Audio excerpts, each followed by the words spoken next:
All right. What up, YouTube? Check, check, check. I'm going to be taking calls today. My mic is really, let's see here. I really got to boost my mic on OBS here. Check, one.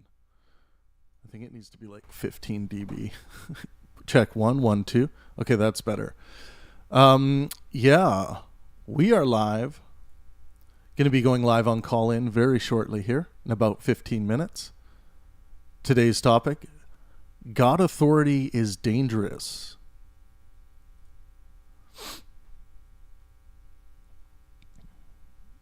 I'm going to pull up my actual episode here. Yeah, so God authority is dangerous. Authoritative delusions have dire consequences. Imagine you believe that God is the ultimate moral authority. Whatever God commands is good. Then you have a personal revelation from God. You believe that you are in communication with the Almighty. God commands you to sacrifice your children because He needs them in heaven. What do you do?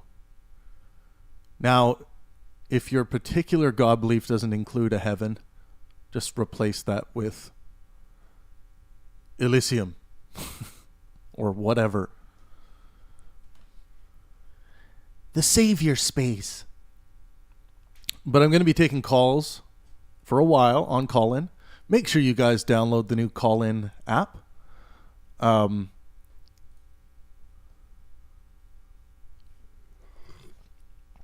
Yeah, I want to get particular today, post-grad. Welcome back, by the way. Make sure you guys drop a like when you get into the room. Good to be with you today. Again, we will be going live on the new call-in app in 15 minutes. Make sure you guys download the app. It's really it's easy to use on your phone. If you prefer to use your PC, download BlueStacks 5. All of this is free, by the way. I love this app. The Penguin community is loving this app. Really easy to use. The audio quality for podcasting is brilliant. Check it out. Oh, by the way, to quote my buddy Aaron, the clip function is so sweet. I'll actually show you guys quickly. Yeah, I can do this. Okay, so this is a clip I made, Scientific Consensus. I made that last night. Our conversation last night was on the Don't Say Gay law. So if I open this up, which is formally known as the Parental Rights in Education and I click this law little, that was signed this week by Florida. I'm just gonna stop playing that for a second. But check out, I just clicked the highlight button, which was that little scissors. Oh, I don't think you guys can see the scissors, but there's a little scissors icon at Governor the top. Ron DeSantis. You click that, and it actually gives you the text, and you can pick the spot where you want your clip to start. You set start, and then you pick where you want your clip to end. You set end, and then you give the clip a title, and it just generates the clip for you. It's really fucking awesome.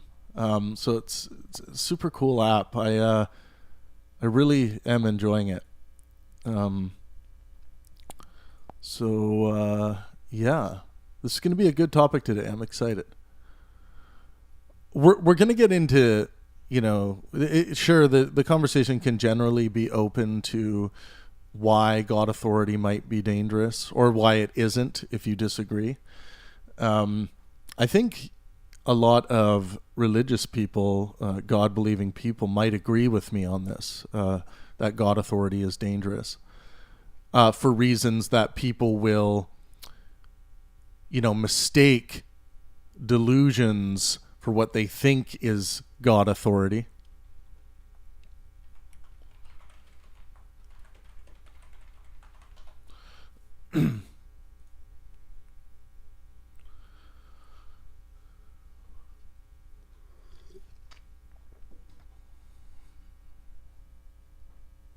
Also, I'd like to ask you guys, what do you think of this idea of using delusion to describe God belief.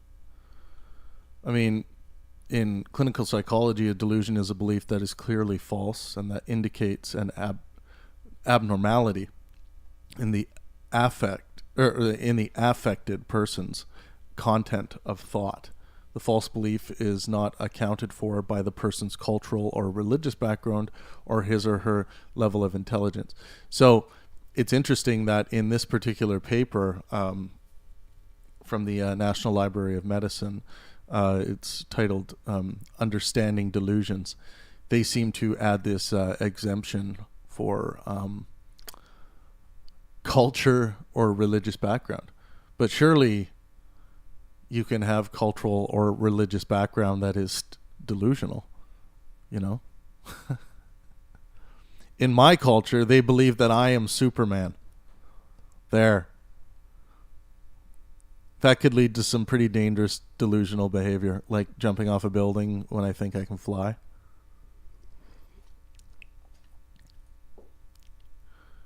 So yeah, that's the topic today, and we're going to get the podcast going in about 10 minutes. I hope you guys call in, whether you agree, disagree. Get the new call-in app. Really, really easy to use. Fun app. And it's free, my dudes. It's all free. You can sign up with email. If you want to keep yourself keep your shit private, just create a fake email quickly and set up an account. We've done, what do we have so far? We have I think 22 episodes. Yeah, 22 episodes thus far. Our show is the Pangburn Hangout.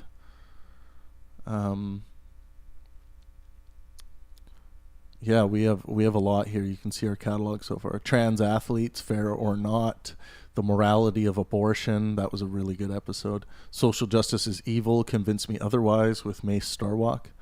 That's our UK version of Change My Mind. Stephen Crowder's Change My Mind. That's ran by Mace Starwalk, who's one of our brilliant show hosts. The Will Smith slap and the proper role of violence. That was a great episode. Nivik did his first episode. Jordan Christ Peterson was Nivik's first episode.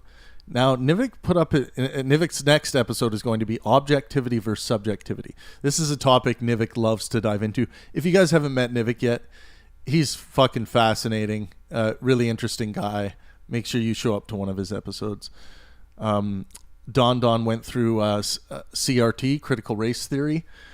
And then he just went through rational choice theory was a mistake. Again, brilliant episode. We're so lucky to have Don hosting for Pangburn.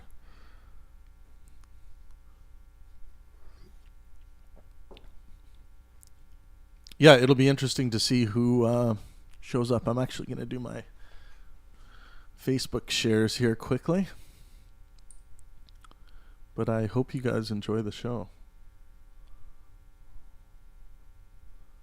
Wait, why is my email going so wild? Oh.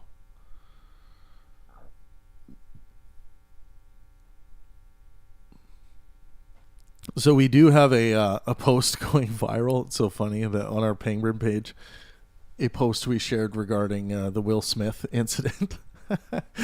It's actually attracting a lot of people to our Discord server and to our Facebook page where we get into a lot of meaty discussions. So that's good. I mean, a little joke relating to pop culture can really open the door to some new audiences. So yeah, rock and roll.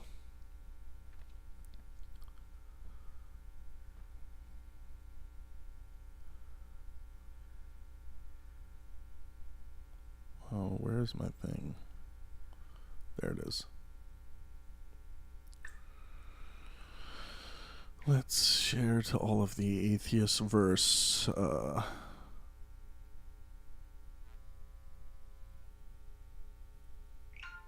Atheism versus religion groups.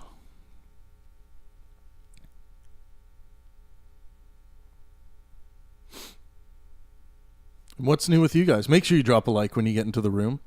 This is going to be a lot of fun. Wakey, wakey, it's Sunday. It's God's day. But not for me, because I'm a neckbeard atheist.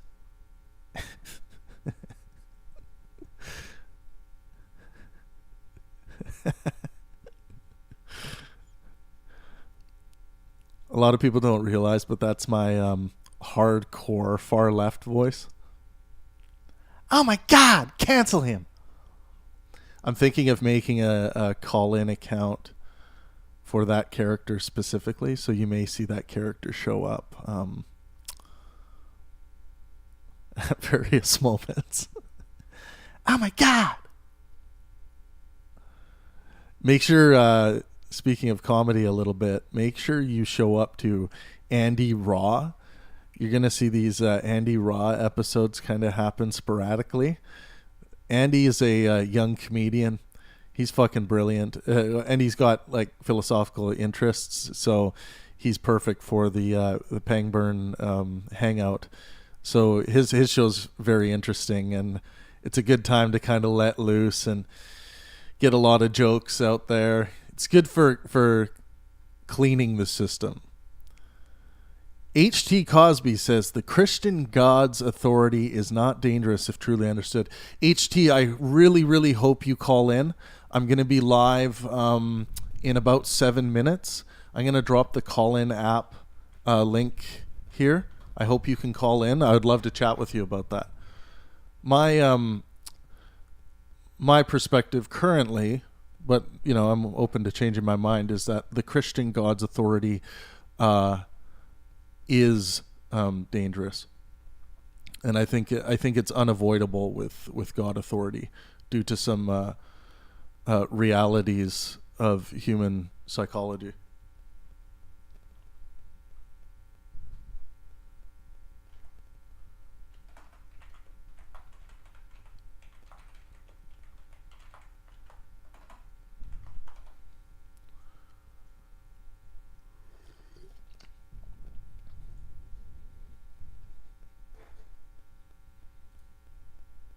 So we're going to start on call-in in about 5 minutes.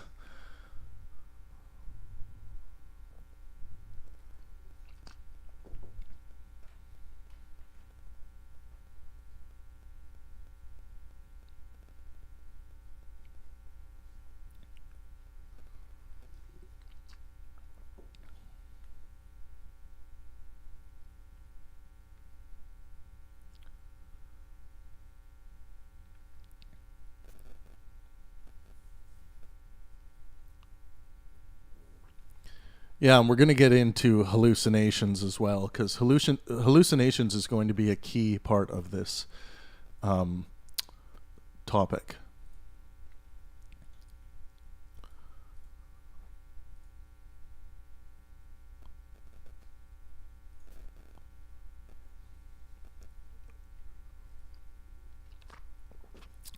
Make sure you guys drop a like. Make sure you go over and make a call-in account. That's where you're going to be able to chat with me live on the air in 4 minutes. This is your wake-up call. Get the fuck out of bed, come on the call-in app, and have a discussion. I know it's early for some of you. It's Sunday, I know. Get that Sunday quickie out of the way and come and talk God delusion with me.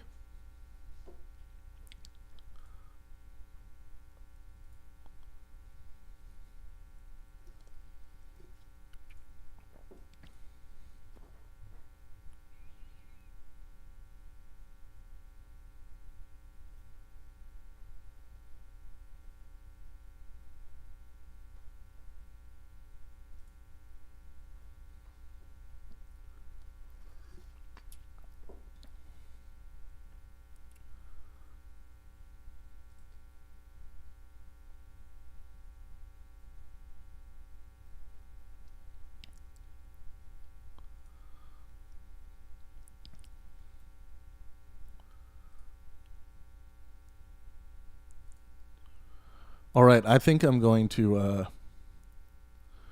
Yeah, hey, little me, send me your address again.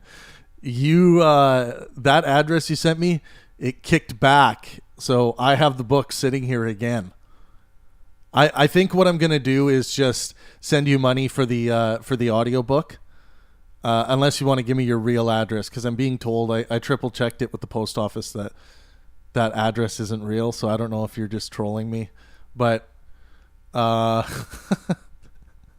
I spent like $25 on the shipping, so I don't really want to do that again. But send me a follow up email with your PayPal or whatever, and I'll send you some coin for the audiobook. I think that's probably going to be better in this situation.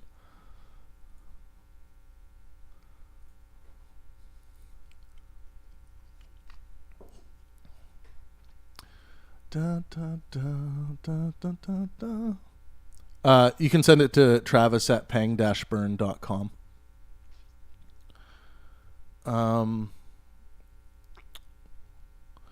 Okay, guys, I am going to go live here. I'll be keeping an eye on the YouTube chat as well.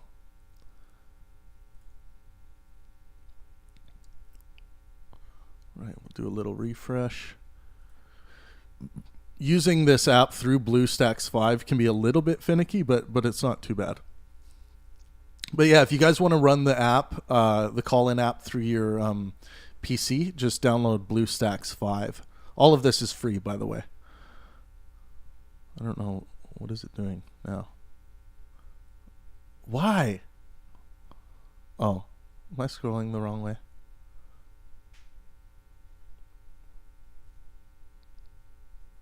Okay.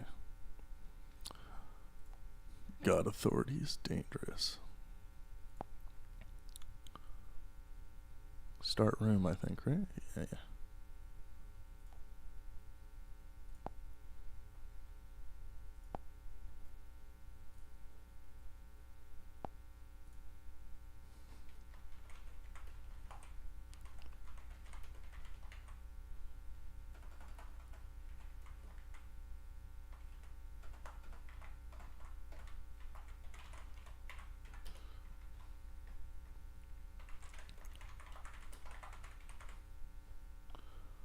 Oh, it erased my description.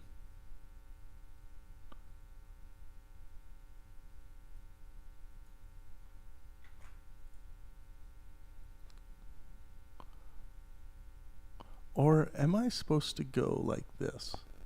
Go live. Yeah, I think that's... Nah, it's the same thing.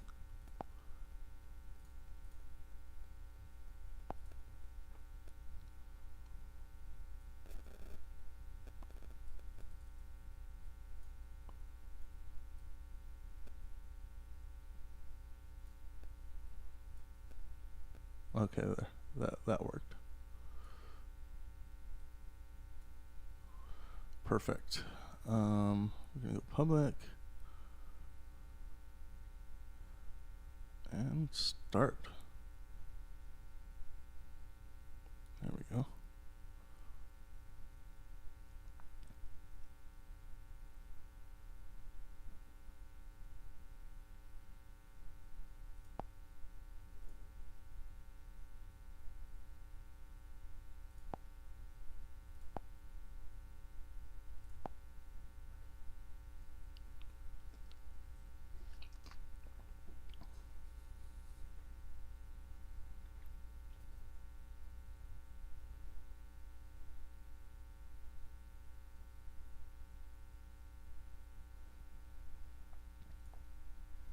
So the room randomly ended. I don't know why.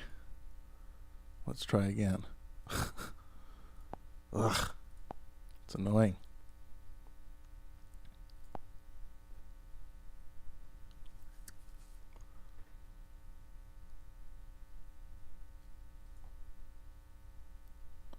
I think it's just like using BlueStacks is a little bit finicky.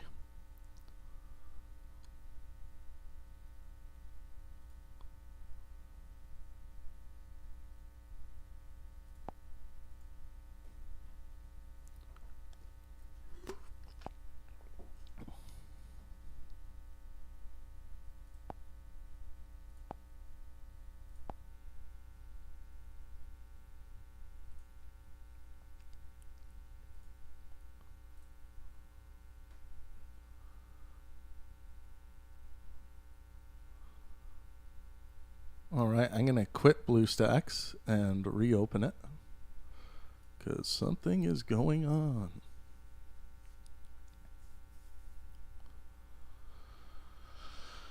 All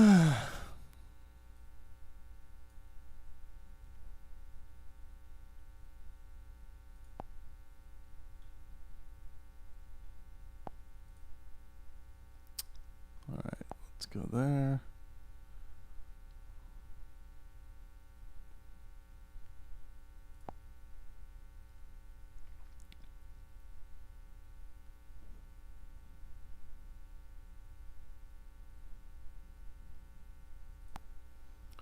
God authority is dangerous. I want to go live.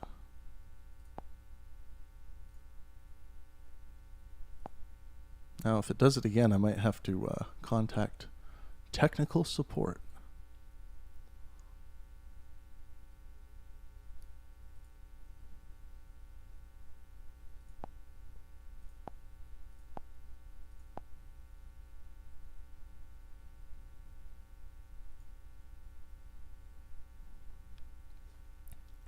We'll give it a second here, make sure it doesn't shut down.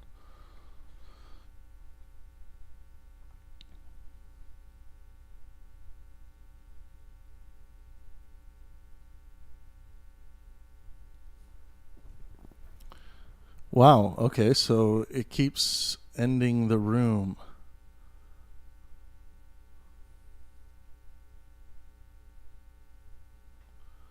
Huh, interesting. Contacting tech support.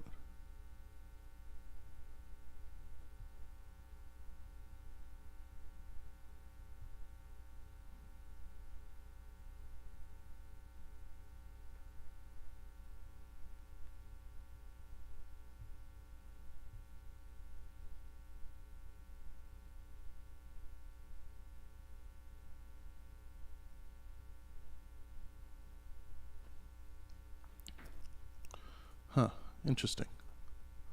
Well, we'll see if I get an email back. I'm gonna try. Okay, start room. Maybe I'll try just a fresh new room.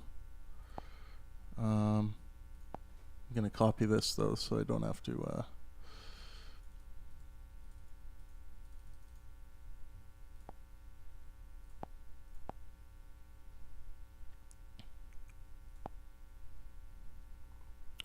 Please check your internet connection. Well, that was weird. Yeah, I got internet.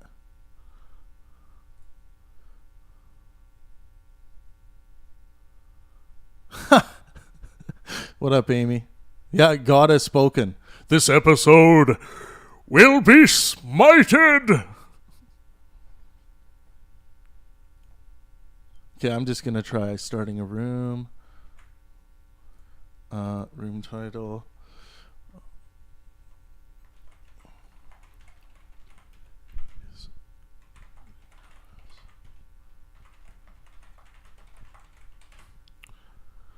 Okay, we'll start a fresh new room here. Maybe this will work. What up, everyone? Make sure you drop a like when you get into the room. We are going to be going live on call-in as soon as I figure out this issue I'm having. Hopefully this will work. Okay, here we go. Mint, because I am most probably shadow banned on YouTube, which is one of the reasons why we're doing this on call-in now. So please make a call-in account. Okay, so let's see if this works.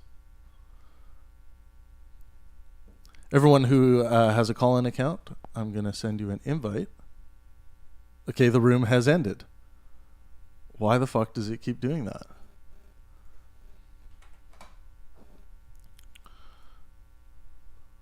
Very strange. Hold on to your butts.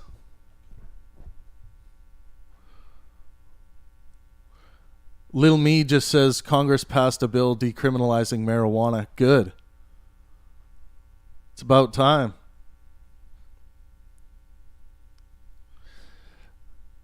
Let the ganja flow through you, man.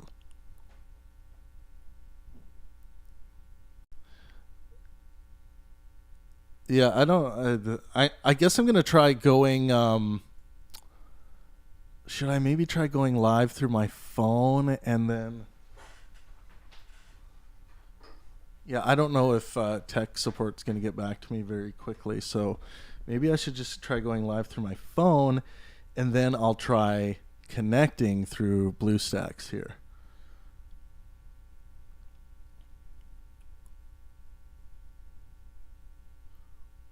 Whatever happened to the day when you could just go have a cup of coffee and strike up a conversation with someone at your favorite watering hole?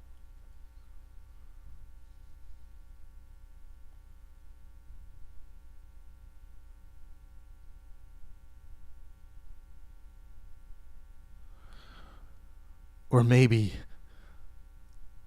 someone on the app team doesn't want to see this conversation happen. Oh my God!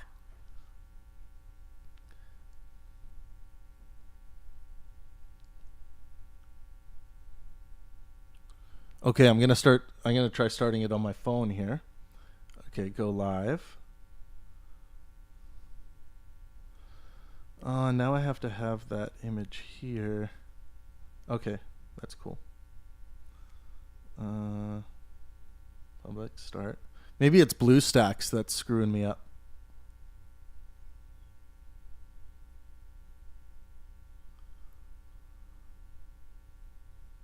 There was a problem creating your room.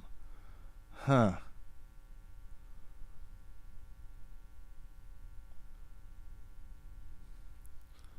Interesting.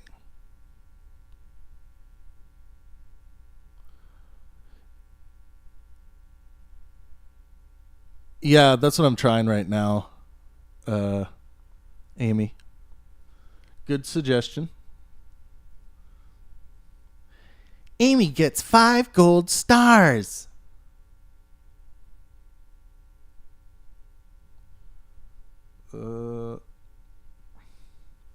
Welcome, everyone. Make sure you drop a like when you get in the room. We're going to be talking about the authority of God today. I think it's dangerous. What do you think? Call in now, as soon as I get this app working.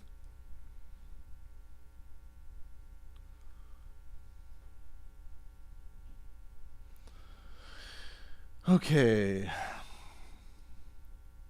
Let me try again. I shut down the app. I started it up.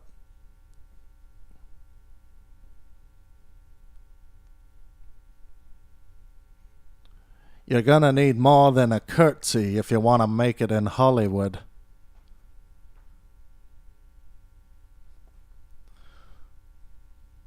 All right, trying to start this again.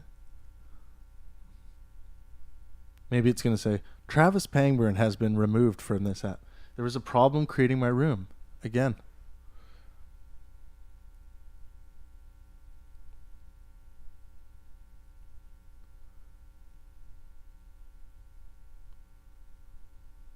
Okay, so it's not BlueStacks. Seems to be the app. We're working away on it. But anyways, let me know what you guys think of this topic. Have a read.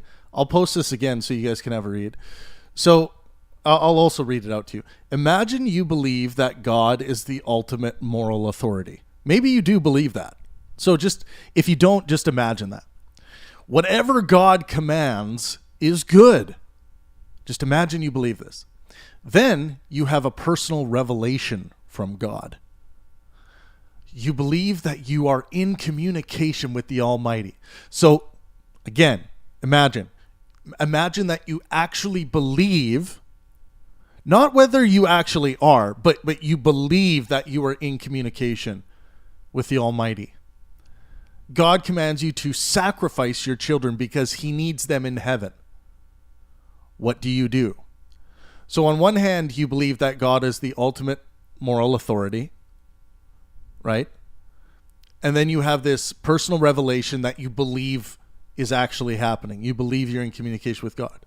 And then you have the command to sacrifice your children because he needs them in heaven. Now, I've spoken to a lot of monotheistic God believers about this question, and I have to say, for the most part, they say, like, once I, it's usually very difficult to get there because the emotional knee-jerk reaction from believers is to say, my God wouldn't do that. My God wouldn't command that. I know my God wouldn't do X, claiming to know the mind of their God, or to say that what that God is won't change, or sway away from their understanding of their God based on their holy books. So they'll say, my God would never do that, claiming to know what God will or will not do. But eventually, when you boil down to it, they would say, okay, sure. If I actually believed it was God, and yes, I believe God to be the absolute moral authority, then I would have to say that commanding me to sacrifice my children is then by default a good thing, and I should do that good thing because my God has commanded it. So I would say most monotheistic religious believers in God that I talk to come to that conclusion. Now, some of them come to the realization that they would in fact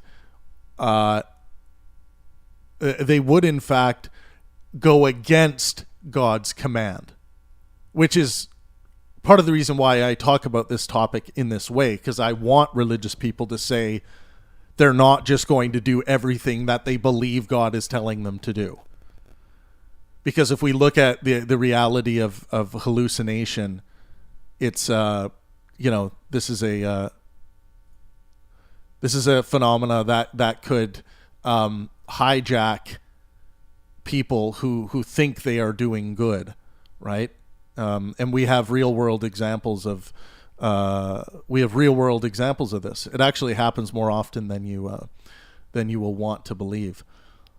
So I think it's a problem if people say that, like, oh, okay, yeah, because this particular authority that I've chosen or have been convinced to believe in has told me to do X, then I should do that thing, or it's good to do that thing,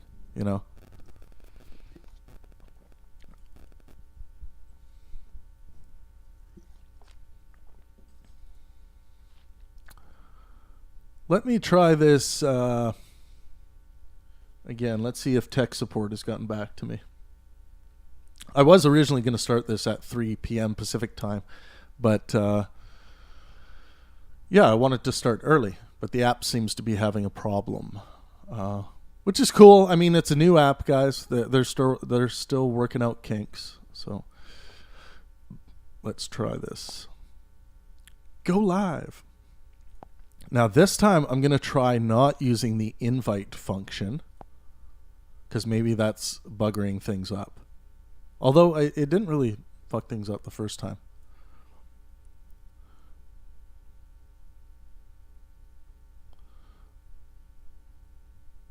Yeah, Amy, that's not the topic, but that's a different topic. Sure. And you say you choose a ridiculous example as usual. It's not a ridiculous example. You should research how often this actually does happen when people do things that are against the law or against, the well-being of others because they think God told them to do X. Let's try starting this again.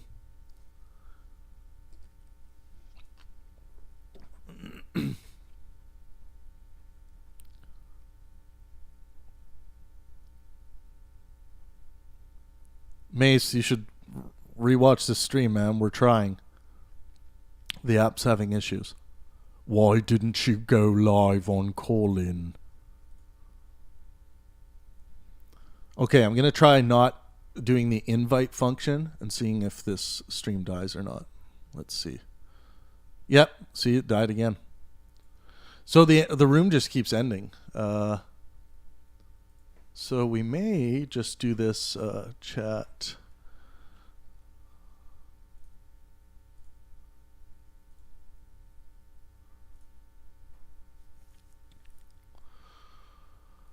Well,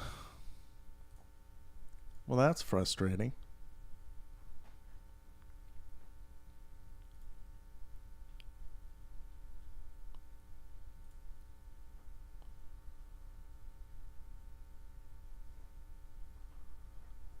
Amy, you seem not to get it. You're engaging in whataboutism. We're talking specifically about how God authority leads to that. No one else is saying that there isn't other reasons for doing this. I know you're trying to engage in like apologetics here, but we are going to examine like specifically the God authority issue, or at least what I think is an issue.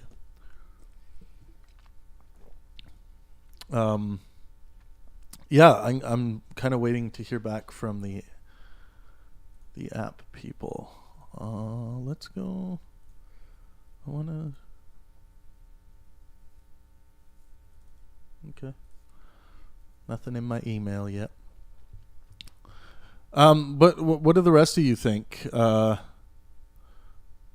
So Eugene Parallax says it's impossible to imagine the course of action of someone you're not, but from predeterminism applied to that situation, every person fitting the description would sacrifice anything for God.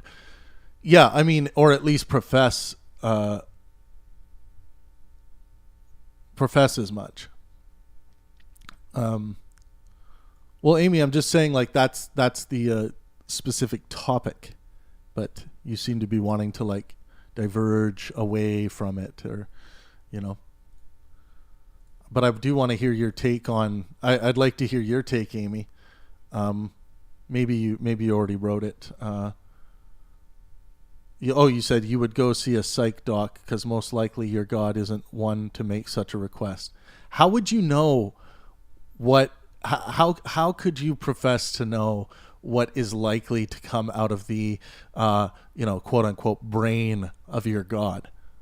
Like if your God is what you believe they are, right? The Almighty. People who try to read the mind of God,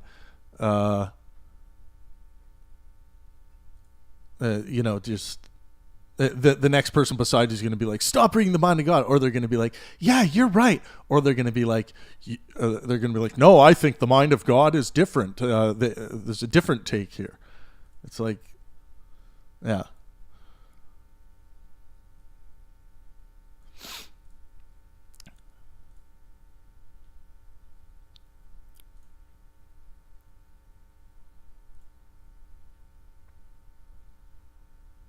But yeah, let me know what you guys' take is.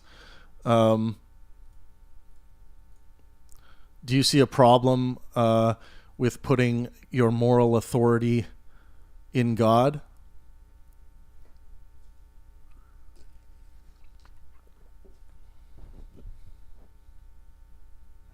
Or gods? Or leprechauns, or elves, or fairies, or something that might talk to you, or you might feel is talking to you in your mind. Hallucinations can be a sign of mental health illness, but they do not always mean a person is unwell. Hallucinations are in fact relatively common. One 2015 study from Europe found that 7.3% of people reported a lifelong experience of hearing voices. A further study from South Africa on hallucinations in the general population put that rate higher at 12.7%. Scientists don't fully understand why some people have hallucinations and others do not. Neither do they know what triggers hallucinations in people with conditions such as schizophrenia. Hallucinations can happen at any time there is a change in brain activity. For example, some people are more vulnerable to hallucinations when they are falling asleep or partially waking. A 2019 study in mice that took a hallucinogenic drug found that the animals had less activity in brain regions that the researchers associated with managing incoming visual information. This observation suggests that a hallucination could be the brain's way of compensating for a drop in sensory information. There are many different types of hallucinations, including auditory hallucinations. These are when someone hears something that is not there, such as a voice or radio. Visual hallucinations, these cause someone to see something that is not real, such as a person or animal. Olfactory hallucinations, these can occur when a person smells something that is not there. Gustatory hallucinations, these cause someone to taste something they did not eat. Tactile hallucinations, these occur when a person feels like something or someone touched them. Somatic hallucinations are hallucinations that can affect the entire body, causing unreal sensations such as that of bugs crawling on the skin. So causes of hallucinations. Numerous medical conditions and other factors can cause hallucinations. A 2010 study attempted to review and discuss many of these hallucinations and their causes. They include drugs.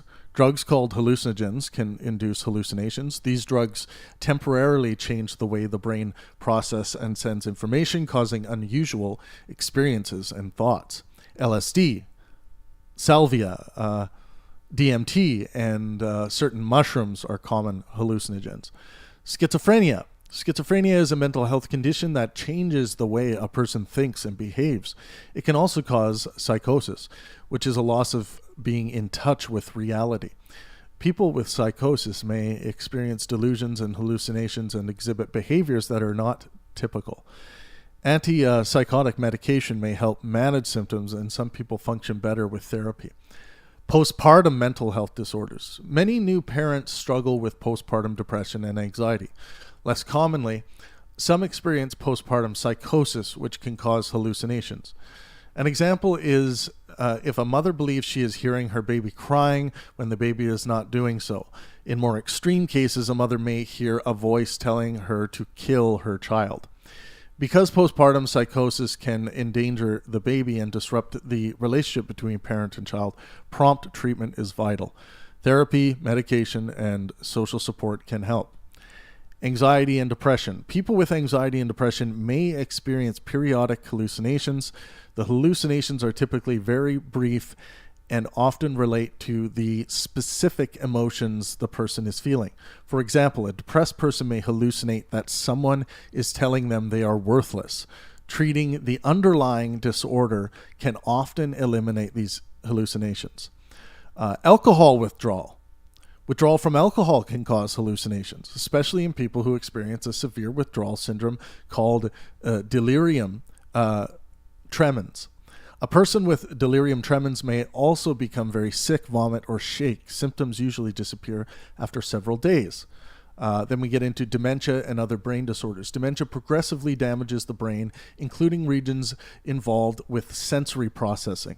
People in mid to late stage dementia may experience auditory Epic passes are on sale now. Get unbeatable Wow, that was a very loud ad playing in a different window. Sometimes they see people who have died. In other cases, their hallucinations may be terrifying and can trigger feelings of paranoia and panic that make it difficult for them to trust caregivers. Medication may help ease these symptoms. I think it's worth going through these. We got migraines, sleep disorders, sensory diseases, other causes. In some cases, hallucinations may not relate to an illness or drugs. Sometimes suggestive forces trigger the hallucination. For example, in religious traditions, where hearing the voice of God is common, a person might report an auditory hallucination. A person sleeping in a house they believe to be haunted might hear noises or see ghostly figures due to heightened anxiety. So hallucinations versus delusions. A hallucination is not a delusion, though the two are closely related. A delusion is a false belief, while a hallucination is a false perception. Many people may have fallen for optical illusions and other mental tricks. However, a hallucination is more than an error in perception. People experiencing hallucinations see or hear things that are not actually present and that do not match the experiences of others around them. They may also believe in the realness of their hallucinations or attach specific meaning and false beliefs to them.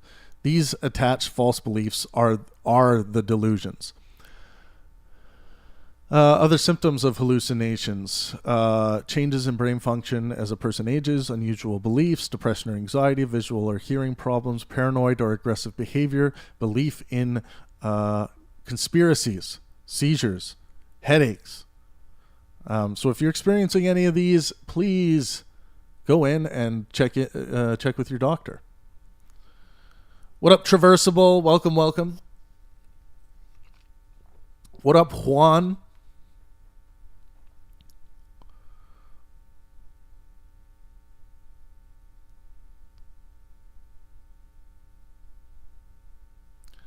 Yeah, Amy, you just seem very triggered. You keep wanting to talk about what you want to talk about. You don't want to talk about this topic. It seems like it's creating butthurtness within you. I wonder if the app is getting worked on right now. Do I try it again? I'm going to try it again. I tried creating a new one, so I don't think that's the problem.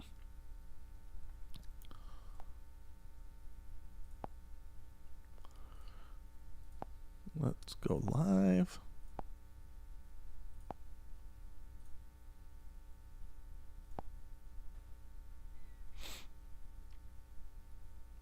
And I don't have an email back from my dudes yet. Maybe like my account got restricted by the algorithm or something like that.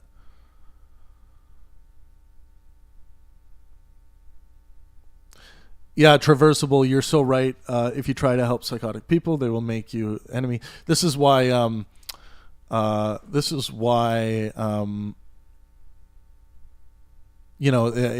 we really need professionals engaging with people who are experiencing some level of psychosis. Oh, the room might be working now. Okay, now I'm going to try inviting everyone. And is that going to shut the room down? Let's see. You guys might hear some repeats here when I start the podcast. So please bear with me. But please call in, guys. I want to hear you guys call in. I'm gonna leave the chat for a moment here, and I'm gonna open the podcast.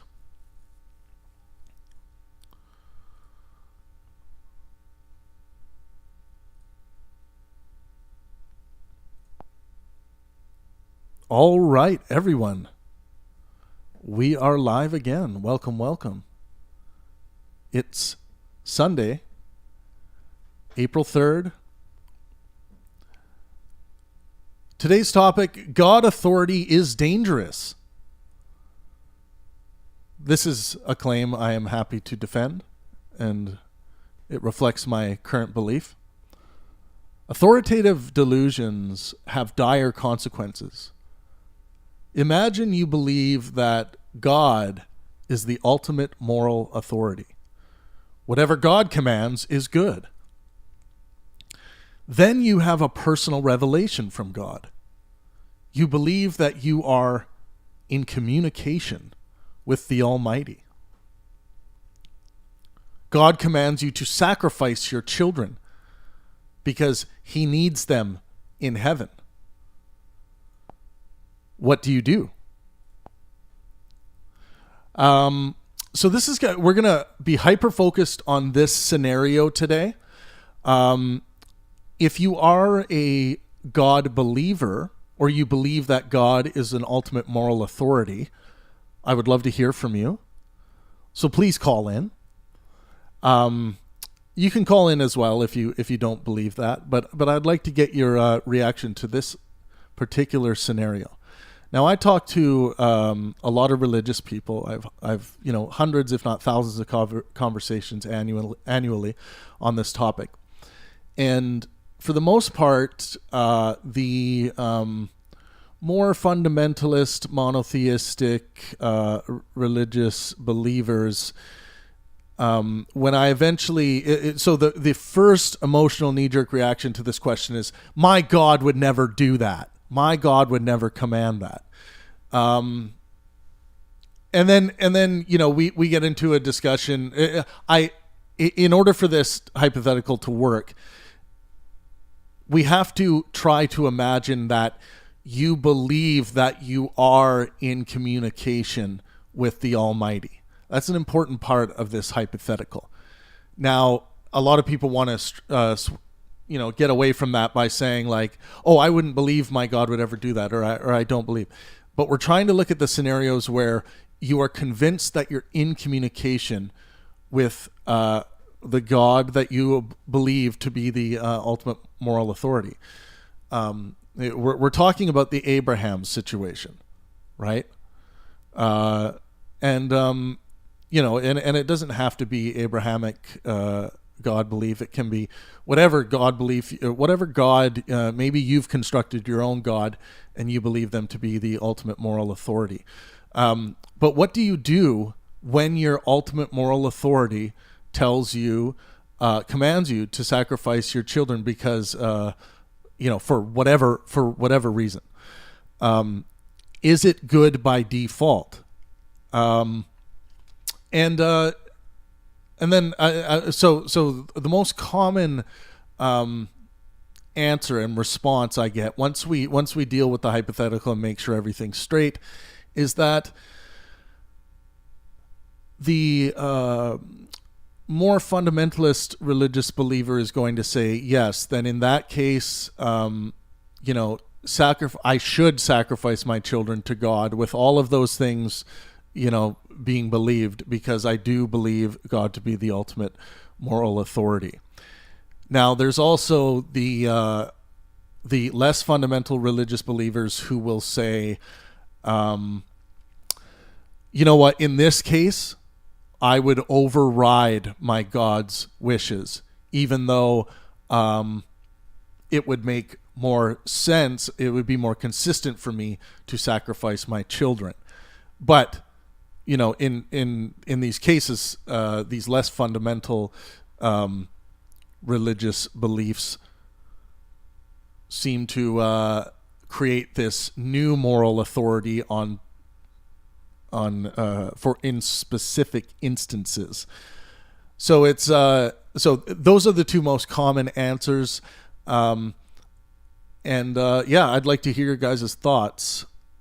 I'm just going to take a quick peek at okay, cool.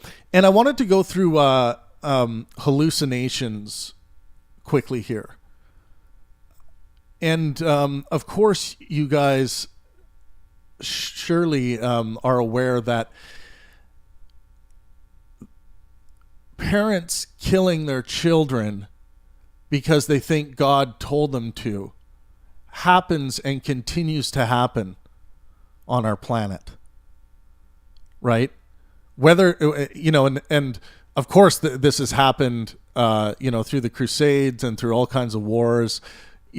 People think that God is on their side. We're doing God's work by going out and starting these wars.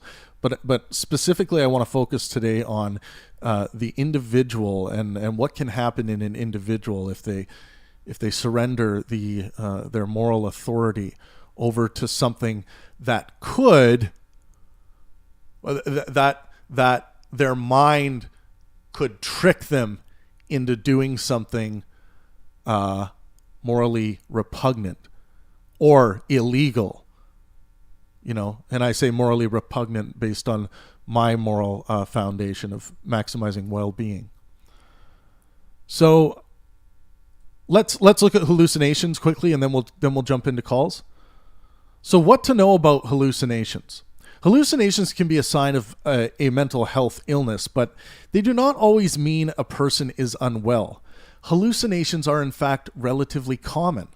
One 2015 study from Europe found that 7.3% of people reported a lifelong experience of hearing voices.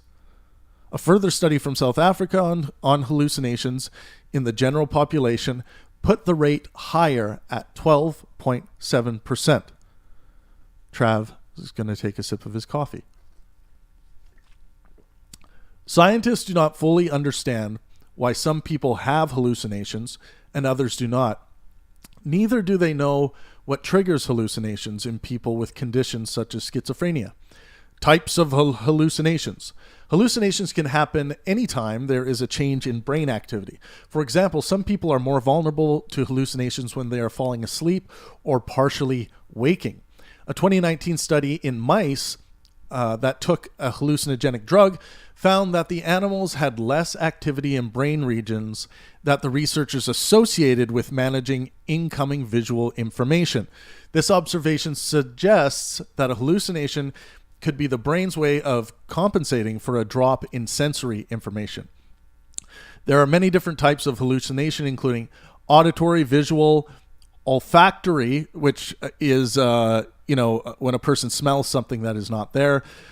Gustatory, these cause someone to taste something they did not eat. Tactile hallucinations, these occur when a person feels like something or someone touched them. Somatic hallucinations, these hallucinations can affect the entire body, causing unreal sensations such as that of bugs crawling on the skin. If you guys want to watch a really interesting movie starring Michael Shannon called Bug or Bugs, I think it's Bugs. It might be Bug. No, I think it's Bug. Watch that movie. Very interesting. It's a thriller, a bit intense, so be prepared. Causes of hallucinations. Numerous medical conditions and other factors can cause hallucinations. A 2010 study attempted to review and discuss many of these hallucinations and their causes. They include drugs, schizophrenia, postpartum mental health disorders, anxiety and depression, alcohol withdrawal, dementia and other brain disorders, seizures, migraines, sleep disorders, sensory diseases, and other causes. So in the other causes column, in some causes, hallucinations may not relate to an illness or drug. Sometimes suggestive forces trigger the hallucination. For example, in religious traditions, where hearing the voice of God is common, a person might report an auditory hallucination. A person sleeping in a house they believe to be haunted might hear noises or see ghostly figures due to heightened anxiety. Now, one more thing, I want to point out the differences between hallucinations versus delusions. So a hallucination is not a delusion, though the two are closely related. A delusion is a false belief, while a hallucination is a false perception. Many people may have fallen for optical illusions and other mental tricks. However, a hallucination is more than an error in perception. People experiencing hallucinations see or hear things that are not actually present and that do not match the experiences of others around them. They may also believe in the realness of their hallucinations or attach specific meaning and false beliefs to them. These attached beliefs are the delusions.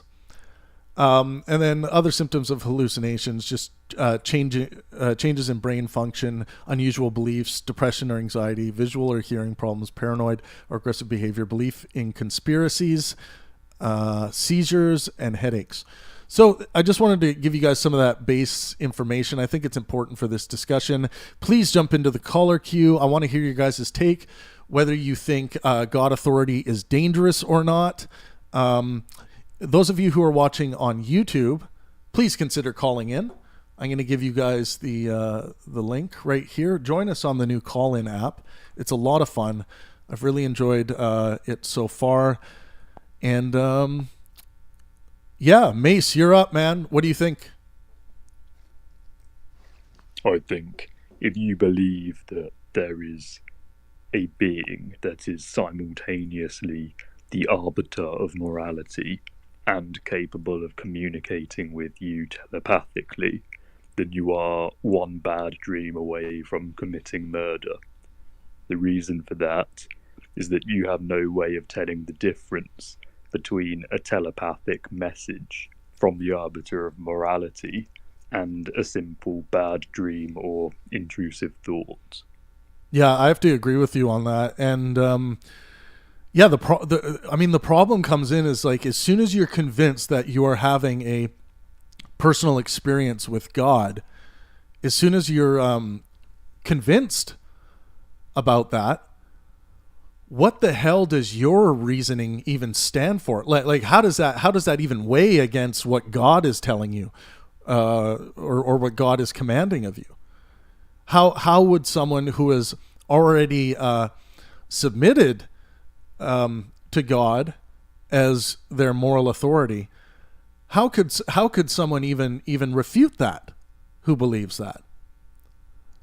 You know, and this kind of gets to like the people who eventually say like, well, yeah, I mean, I guess under this circumstance, I would have to sacrifice my children to God, just like, Abraham was going to. But then, of course, God stepped in and said, oh, I was just testing you to see, to test the level of your convictions, right? So, I mean, yeah, we'll get Mace back in here. I think he might have dropped out. Yeah, if he was testing him, though, surely a better test would have been rather to see if he would be willing to go to hell for the well-being of his children. I think that would have been a much better test, to see if he was a good father. Well, maybe you should have wrote to defy God and be tortured forever to keep his kids safe, then I think that would make him a much better person, personally. So it sounds like, Mace, were you divinely inspired to come up with that better, what I think is a better moral lesson, or did you just use your own reasoning to come up with that? Is that a trick question? Well, I'm asking, like, some people think that you need to be divinely inspired to come up with good moral teachings or moral lessons. So yeah, it's tongue in cheek. It's poking fun. Do we have any God believers in the audience that would wish to come in and challenge me? I would like to hear your challenges.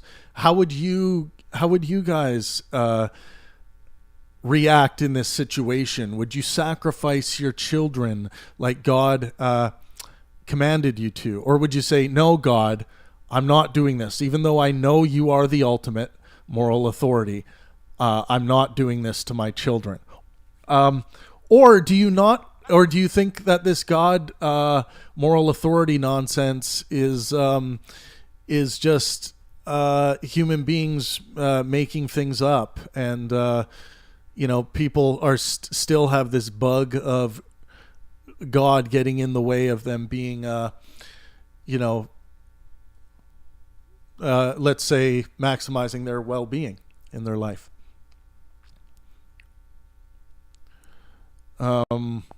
Mace, I'm just going to invite you to be a speaker. I mean, I have people that challenge me online. We've shared this topic to all of our channels. People always show up in the comment section wanting to challenge me on these topics. So, I would love to hear from some of you that may disagree on this. It sounds as though, well, it sounds like Amy might disagree. I don't know if Amy will show up. What about you, Zoe? What about Vivek? Brett? Feel free to jump in. I want to read this. Where is it? So we have situations like this.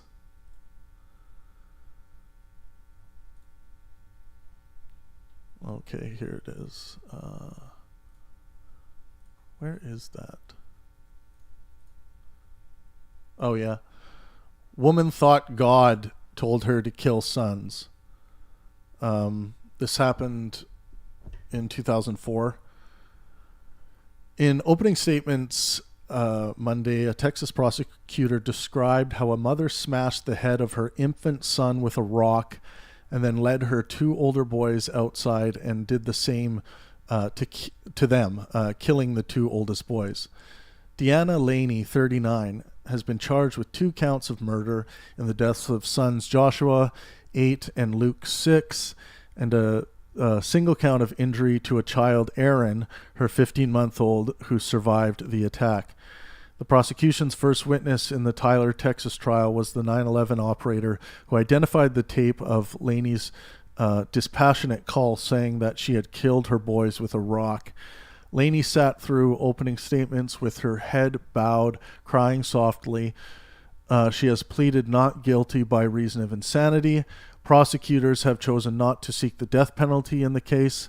Smith County District Attorney Matt Bingham told jurors it was their task to determine if Laney was insane or if the prosecution had proved that she knew what she was doing when she bludgeoned the heads of her 3 sons. Aaron survived the attack, which happened, it happened May 9th, 2003 on Mother's Day with critical injury. Quote, his vision is impaired and he will never be self-sufficient, Bingham said. At best, he will always be dependent on someone else. The last thing that Joshua and Luke Laney ever saw on this earth was their mama holding a rock over her head, he said. And the last thing they felt was the rock crashing down on them. After killing Joshua and Luke, Bingham said, Laney telephoned 911 telling the operator, I just killed my boys. I don't think I did right by Aaron. When the 911 tape was played in court, Laney closed her eyes and began crying again as she heard the operator try to keep her on the line until sheriff's deputies arrived. Her husband, Keith Laney, who has been supportive of his wife, sat 2 rows behind the defense table, his head in his hands as the tape was played. Laney's court-appointed attorney, F.R. Buck Files, presented his case for an insanity defense during his opening statement. Quote, you will hear that she was a sick person on a quest to be closer to her Lord, Files said. The only explanation which any of the witnesses can offer for her conduct is that Deanna Laney was legally insane. Files said Laney believed that God had told her the world was going to end and, quote, she had to get her house in order, which included killing her children. The dilemma she faced, and this is from her defense, the dilemma she faced is a terrible one for a mother, Files said. Why is this a dilemma? Why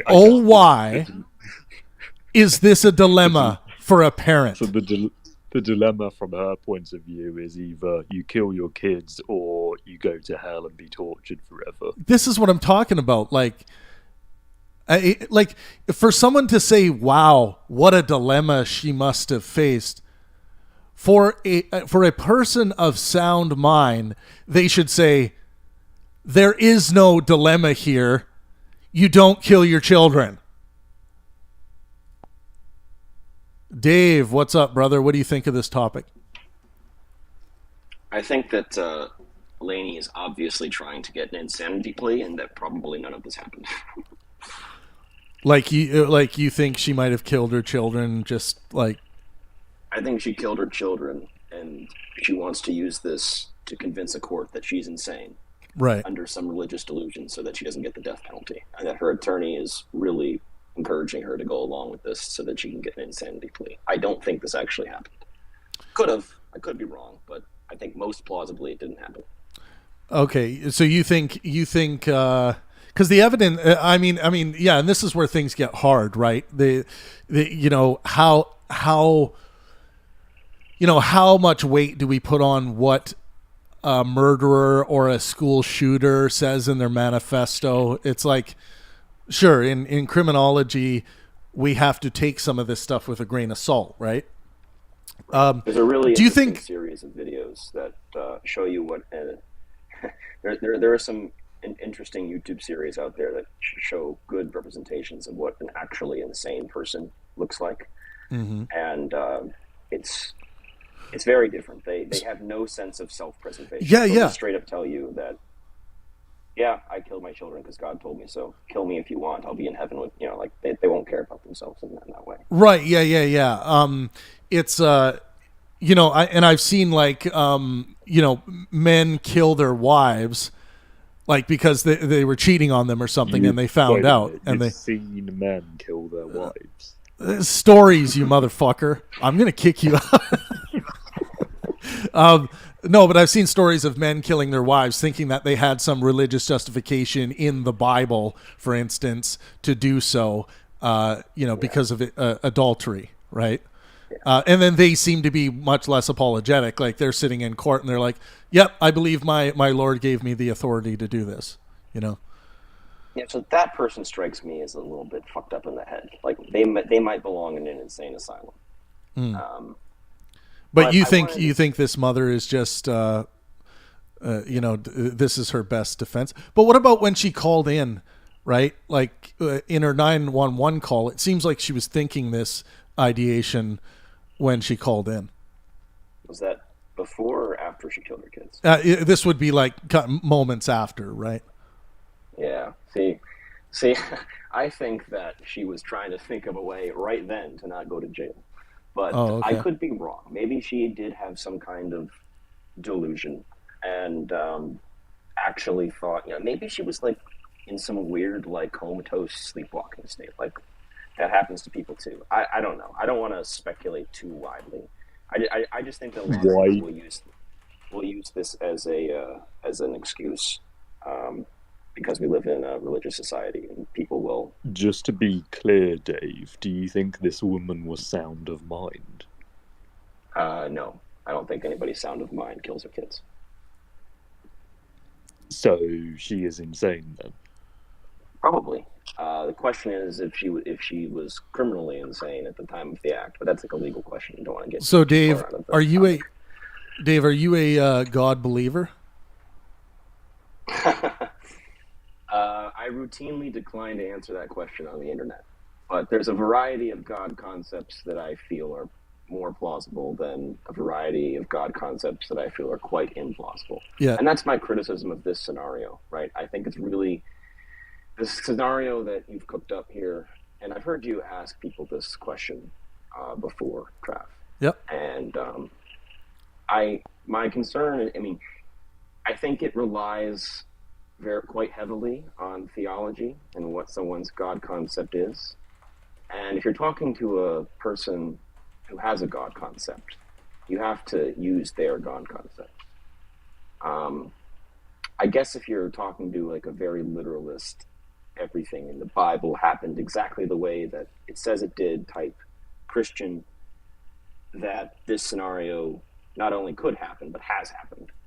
Well, the lesson is in Scripture, right? With Abraham.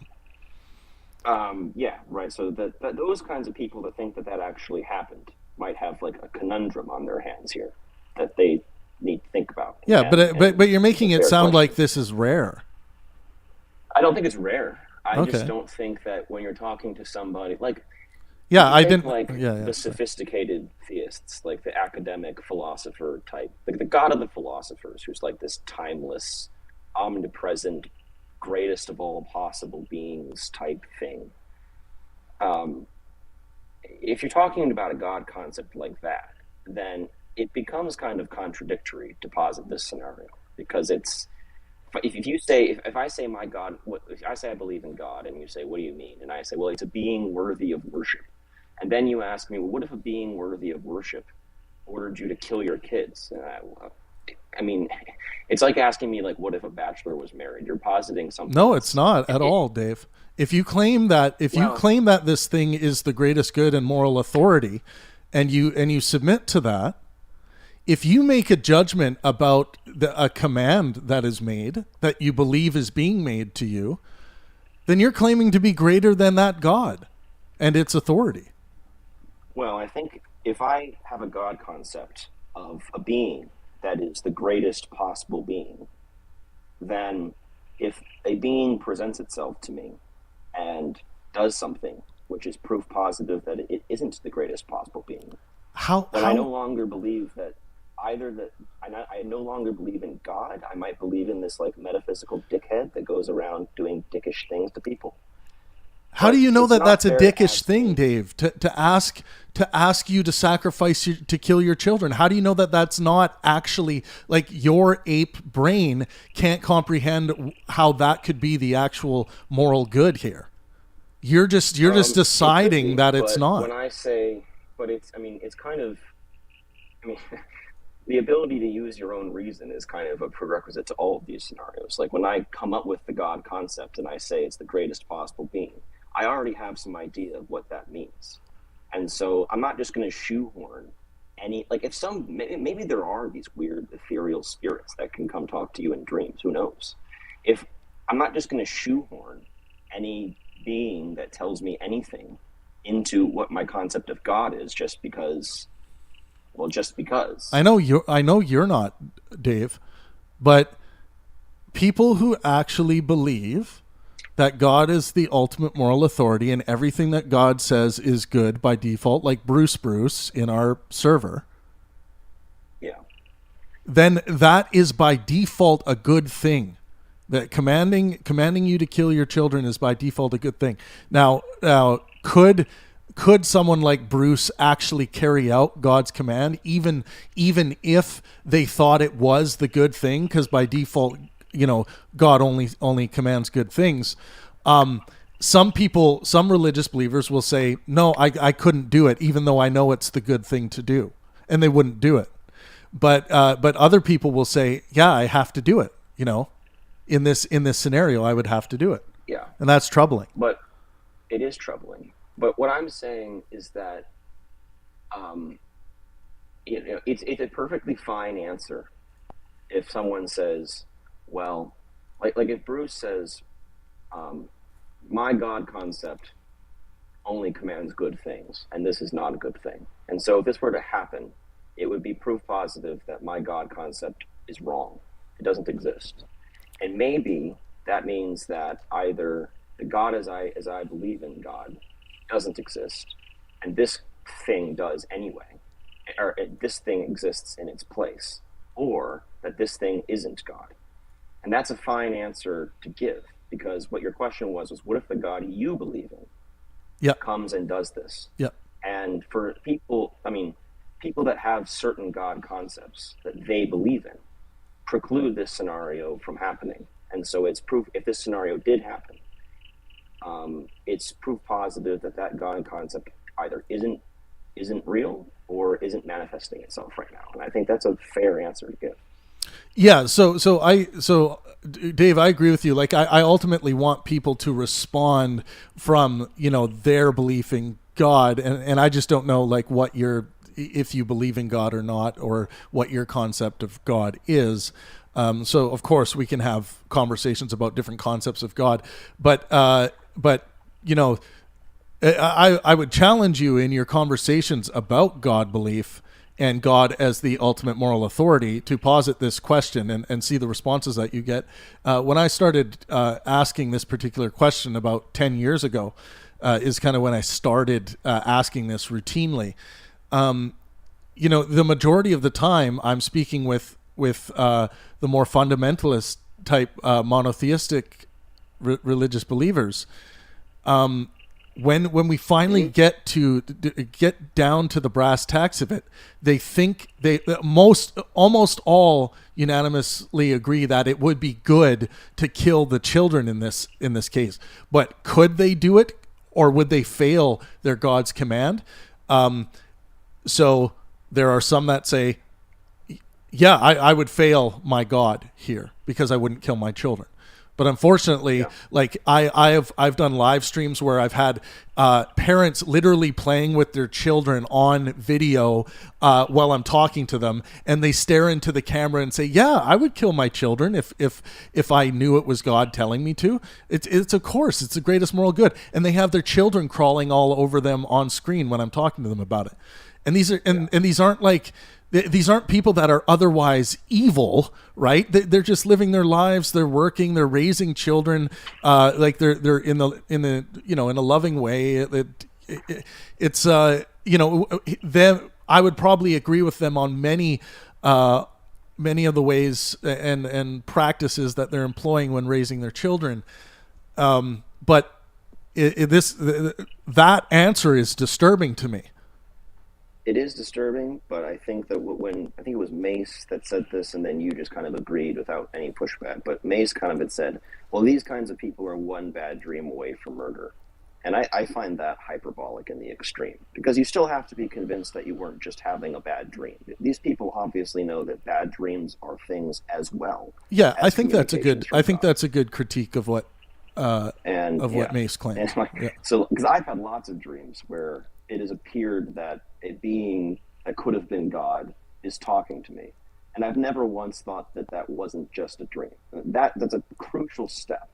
And if it's like a 10% chance that it was just a dream, even if I'm probably still going to default to it was just a dream, dreams happen.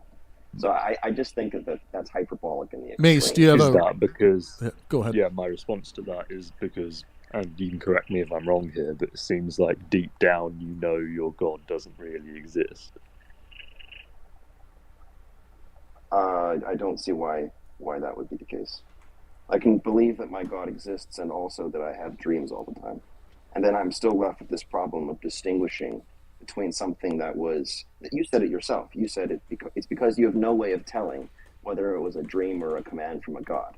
So given that that's the case, that I can't tell if it was a dream or a command from a God, why would you just assume that someone would just default to, oh, it was a command from a God, let me now kill my children? I don't think that would happen. I think it's incredibly rare that does happen. These people are insane. If you default to thinking when in doubt,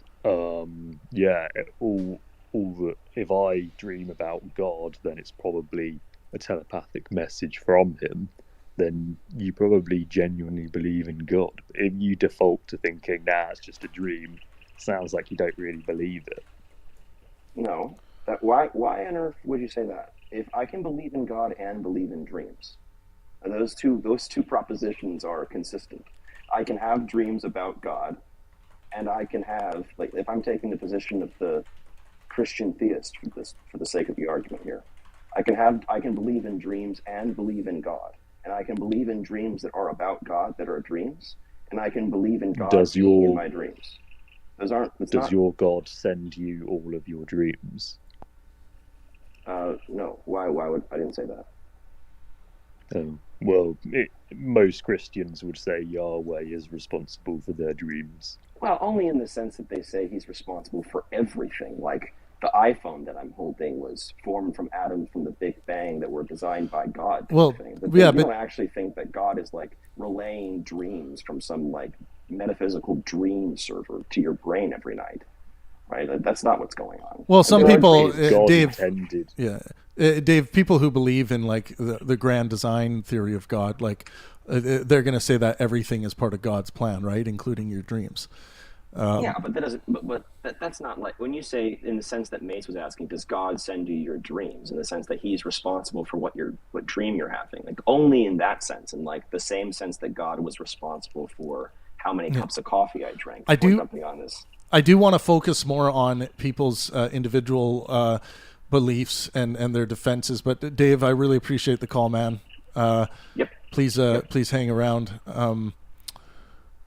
Talk to you later. Yeah. Thanks. See you guys. Hey, Masha. Welcome back. Hey. Great to see you in the queue. Thanks. So I feel like we talk about God a lot, which is fine.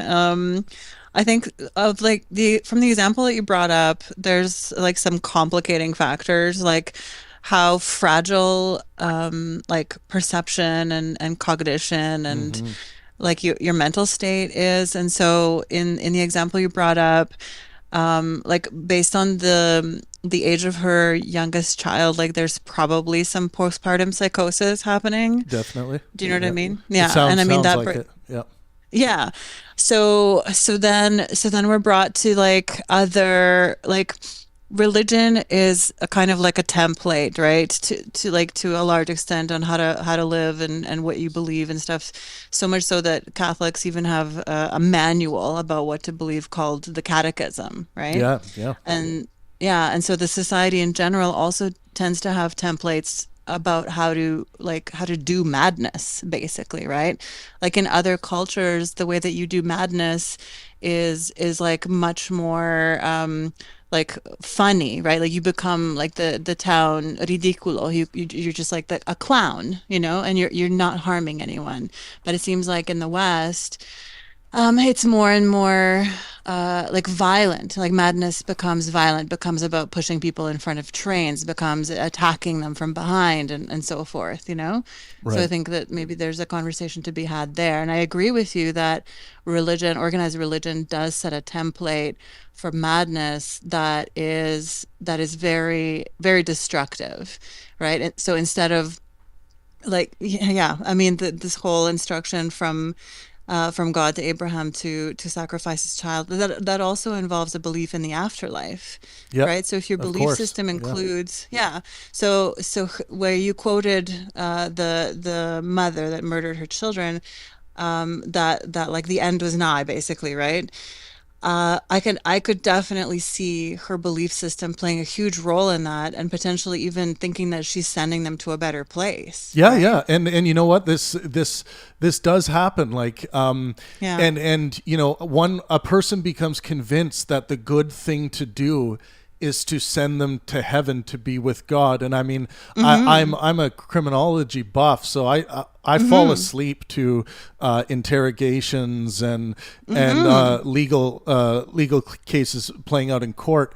And I've seen Mm-hmm. this many times where the mother is like, life got so bad for us. Like, I couldn't afford food. I couldn't afford this. I couldn't do this. Mm-hmm. The father was being tyrannical and trying to take the kids away from me.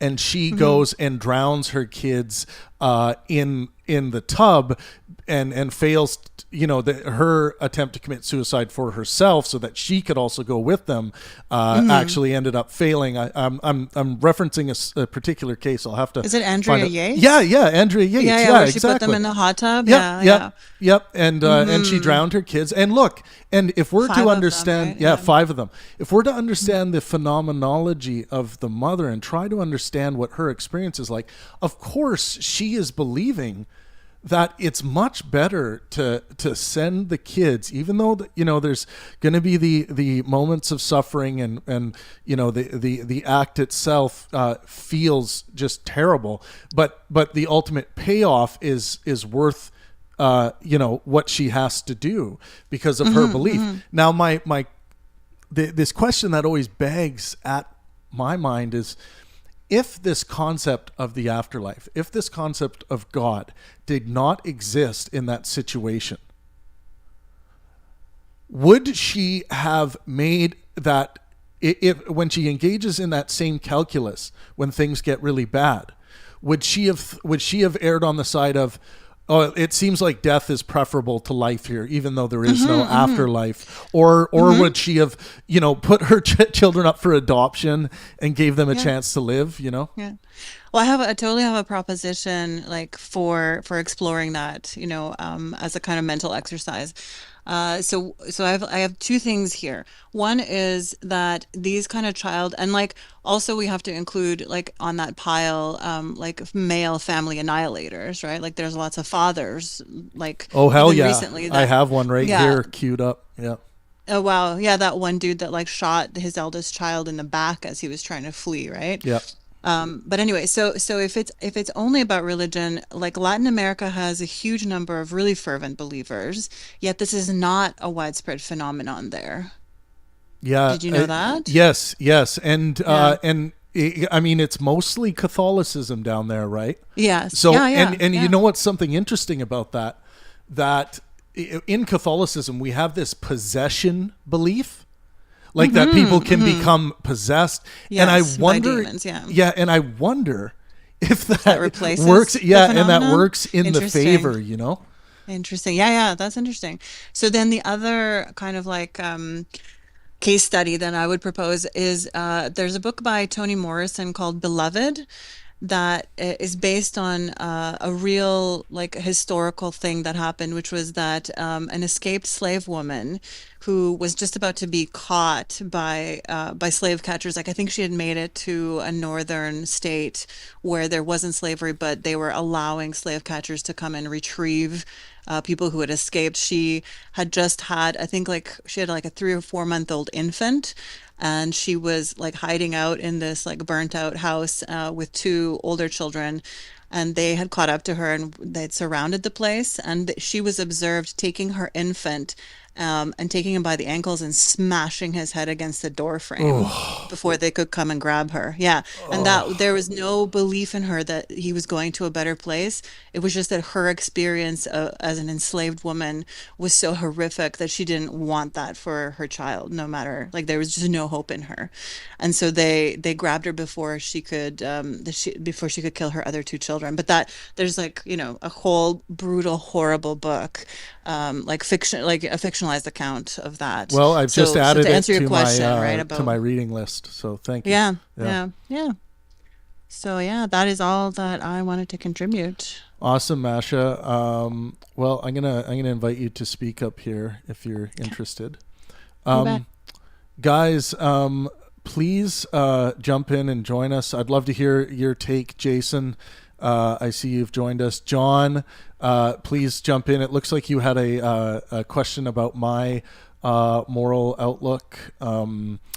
You said, I am glad Travis understands murder is wrong, but where does that standard come from? That standard is born out of these two fundamental... Well, if we want to go, let's get fundamental with this. Okay, at the very, very start, we have what I call the pleasure drive. This is my theory of consciousness that I'm going to propose, where I actually throw the consciousness model right out. But we have, you know, the pleasure at the very beginning of this, and then born out of that are these two fundamental presuppositions: life is preferential to death and health is preferential to sickness.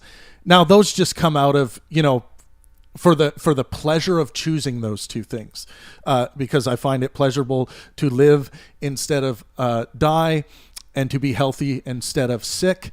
And those are also two fundamental presuppositions that I think almost every human being of sound mind has driving their their moral outlook, even if they claim that it's, you know, coming from a almighty God. And then from there I make the moral statement, which again is subjectively chosen. I choose to ground my morality in a well-being calculus, not like this idea of well-being where, oh, anything is well-being. But when I say well-being, I'm talking about the thing we are attempting to measure when being objective about our own biological wellness, our own biological health. I'm not talking about medical science per se, but the thing medical science is looking into and trying to better understand objectively. So Sam Harris, myself, Richard Dawkins, Matt Dillahunty, you know, we would all be well-beingists under that category. So that's the general. And then I state it in this way: I maximize well-being for myself and those around me, with well-being being the metric. Just to give you an understanding of where my moral outlook comes from. But yes, I believe morality is conceptual. It is of the subject, meaning that we create these concepts. No one's ever showed me, no one's been able to demonstrate to me a moral object that we can measure that is the actual moral good, objectively the moral good thing in existence. Some people have claimed the Bible to be that. Some people have claimed the Quran to be that. Some people have claimed the great juju on the mountain to be that. But I don't see any good demonstrations as to why we should believe those things are that. So please jump into the call. I would love to hear more from you guys. To me, this is pretty cut and dry. If you are someone with religious convictions, if you hold a belief in God and you find that that's useful for you, I hope that when it comes to this moral dilemma that I've outlined, at any point when you feel like you are in communication with your God, you're in a dialogue or you're hearing commands from your God, please consider that these could be hallucinations, right? And then the beliefs you that are born out of these communications could be delusions. I don't want to see any of I hate seeing this kind of stuff. Texas man accused of killing his wife. Here's another example. Texas man, and this is, believe it or not, like this is in 2019. This isn't from like early civilization barbarism. Texas man accused of killing his wife and baby girl says God told him to do it. The Texas man allegedly confessed to killing his wife and infant daughter to a complete stranger, saying, God told me to do it. Cody Edmund Dixon has been charged with killing his common-law wife, 22-year-old Alia Ray Hutchinson, and their 9-month-old daughter, Aria Ella Dixon, according to the Abilene Reporter News. The 34-year-old of Abilene, Texas, I think I'm saying that right, was arrested at the Baird Motor Inn and RV Park in Baird, Texas, on Saturday evening. The Callahan County Sheriff's Office said, according to the local outlet. According to KTXS, Dixon allegedly told witness Chris Whitworth that he had stabbed his wife and daughter and then dumped their bodies by the side of the road. The two bodies were found on Country Road 324 between Baird and Putnam in Texas at around 8:30 p.m. on Saturday evening, KTXS reported. Neighbors told the outlet that Hutchinson was found dead on the road, but the baby had been thrown over a fence. Whitworth told the outlet that Dixon had followed him to the Baird Motor Inn off of I-20 from Love's truck stop that evening. Whitworth said Dixon got out of his vehicle, sat down in a chair, and confessed. He kept asking me, do you believe in God? Or no, Dixon had blood on his hands, Whitworth said, and claimed that God told me to do it. He kept asking me, do you believe in God? And I said, do you believe in God? You just killed your wife and child, Whitworth told KTXS. He said, God told me you could help me with my problems, Whitworth added. So, yeah, horrible situation here. And what would, if these hallucinations and then, with delusions born out of them, without this concept of God as the ultimate moral authority, would this be the same outcome? I would love to hear from you guys. We're going to take Jason's call. Jason, you're live with us. What do you think, man? You just got to click your icon and you'll be able to unmute. Yeah, thanks. Oh, okay, cool. Can you hear me? Yep. Nice and clear. Oh, yeah. Yeah, interesting topic. So, I mean, I would agree with you in terms of this issue of religiosity and people's use of religion to approve authority for particular issues. I would say that religion has done this throughout the ages, or people have utilized religion to be able to justify decisions that they may make in the name of God. But what I would say is that I think that it's not just exclusive to religion, that people make decisions and which may be not in alignment with reality for a variety of reasons. It just so happens, I think, that from a religious perspective, it provides the ability for people to, on their own, just completely ignore the facts. Whereas somebody else may say, look, I think that the Earth is flat. That, they may have some thoughts that the Earth is round, but they just have this belief that the Earth is flat. But somebody who's religious may be like, God exists, and they believe it in their heart of hearts. It's not a lie, and that allows them to justify horrible acts. Sure. So that, yeah. So, Jason, we don't see. I think this is. We don't see flat earthers committing murder in the name of flat Earth. We don't see moon landing conspiracy theorists committing murder on their children because of that reason. Even like it's not very often that we would see like, okay, someone's political like someone's ideal candidate not getting voted in, and then we see like, okay, Donald Trump didn't get voted in for a second term. These Trump supporters killed their children because of it.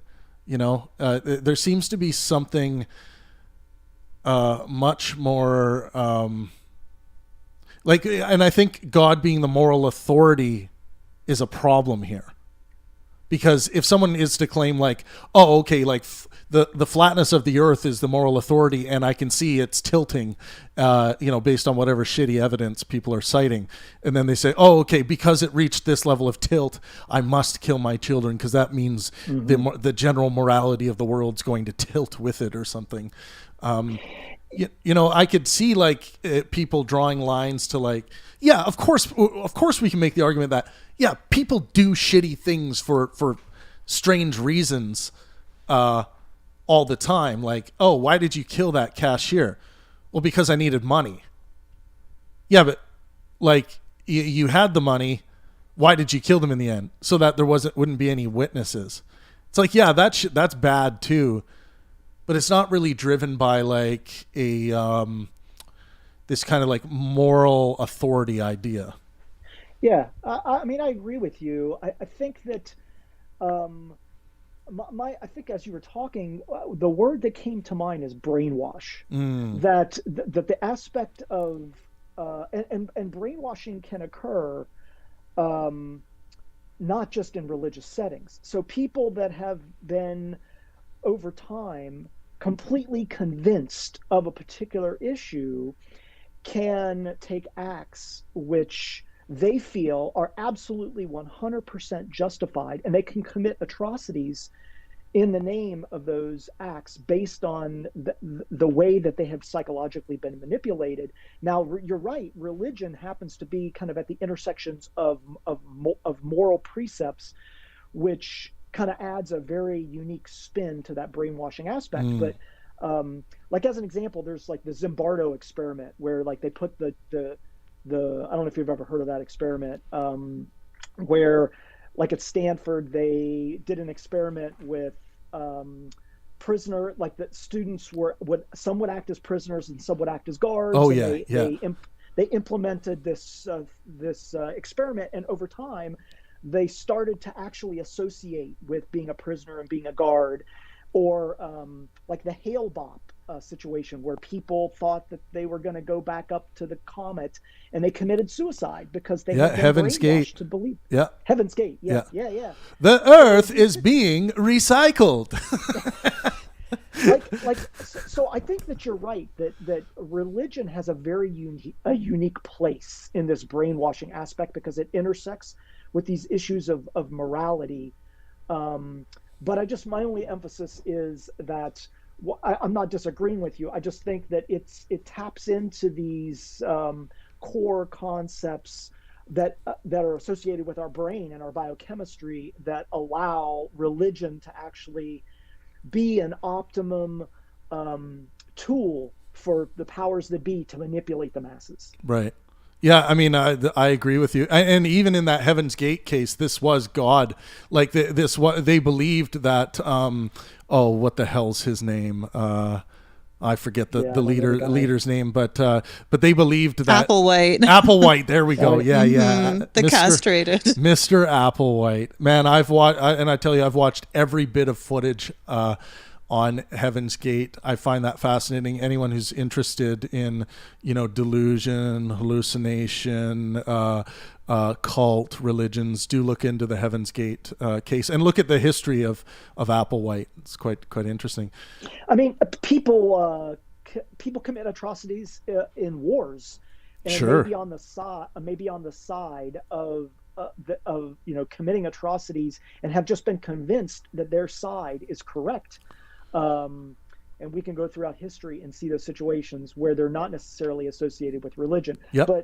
But I agree with you that religion has a very specific place in this that can be very dangerous. And the only other thing I would mention is I was thinking like QAnon, when you were talking about Trump. Oh, yeah. I was thinking about like there are a lot of aspects of like social media in today's world that facilitate this kind of brainwashing, that allow people to, in the heart of hearts, believe that like, crazy shit that's going on when it's not really going on, and then they take action.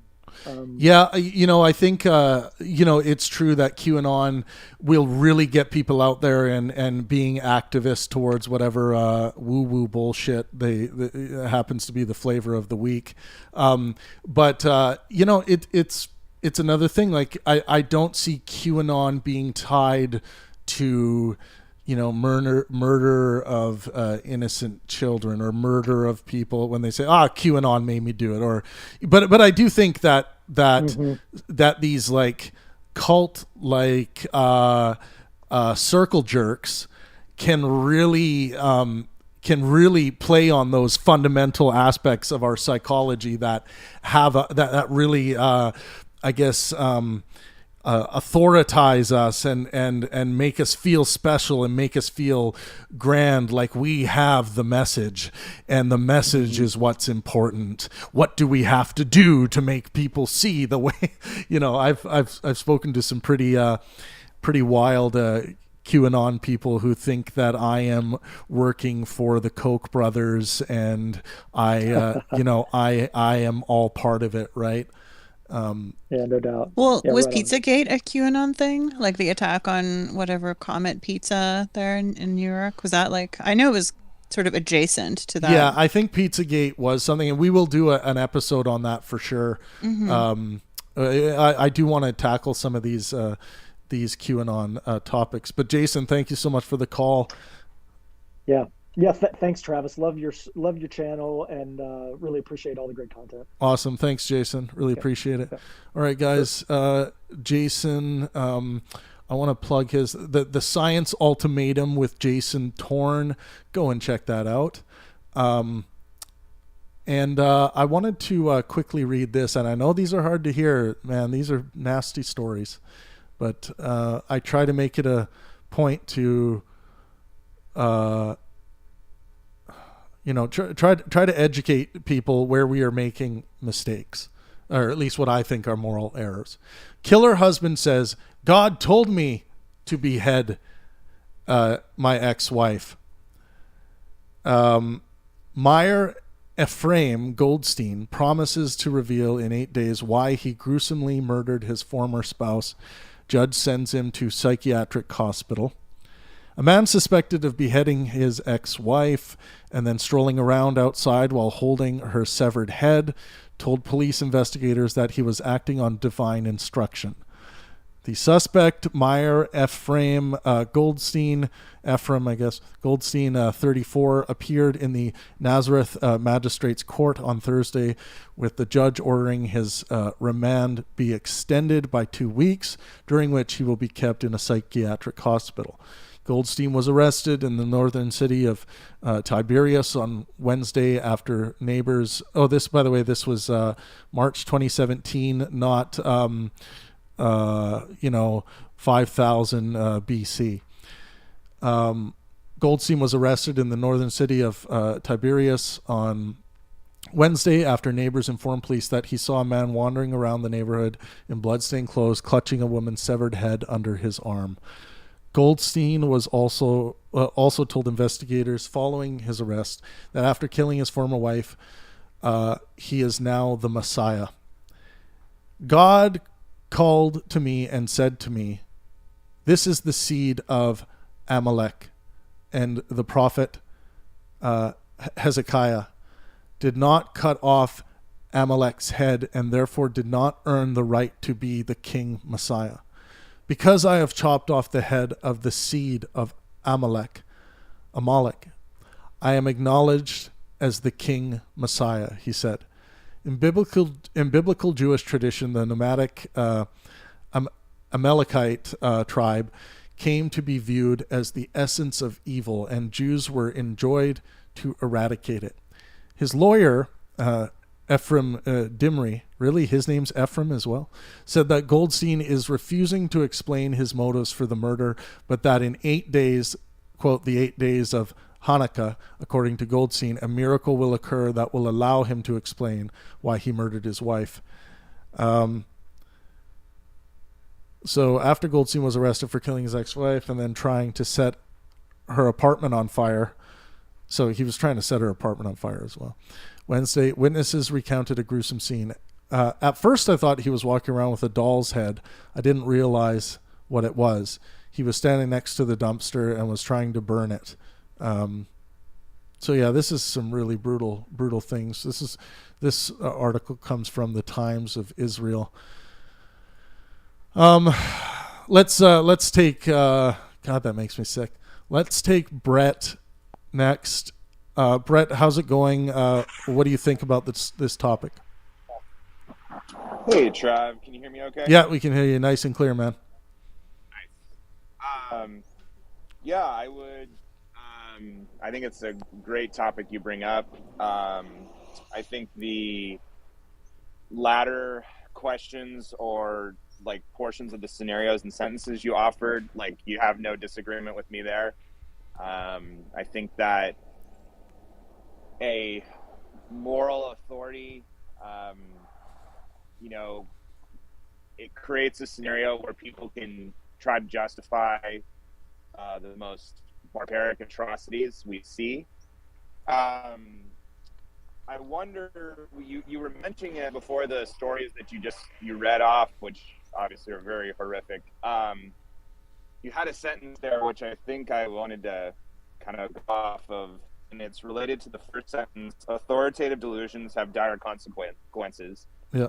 And it's kind of related back to what a few people were saying on how, like, I wonder how much of this is, in our DNA of self-preservation, or something that just goes back to the very beginning, even before monotheistic religions or even polytheistic religions that we know them today, where people simply, whether it's a defense mechanism or whatever it might be, they basically justify their actions, and then obviously when called out on it by the collective, to be held accountable, they, will use almost anything as a defense.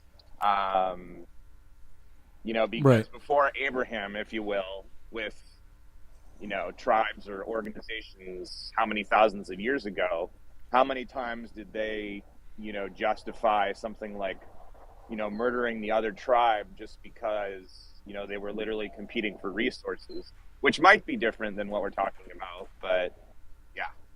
Well, I mean, we can go 2.5 million years ago, where just the alpha human decided, or even the alpha human and his and his confidants decided that they were just going to kill someone for whatever reason, right?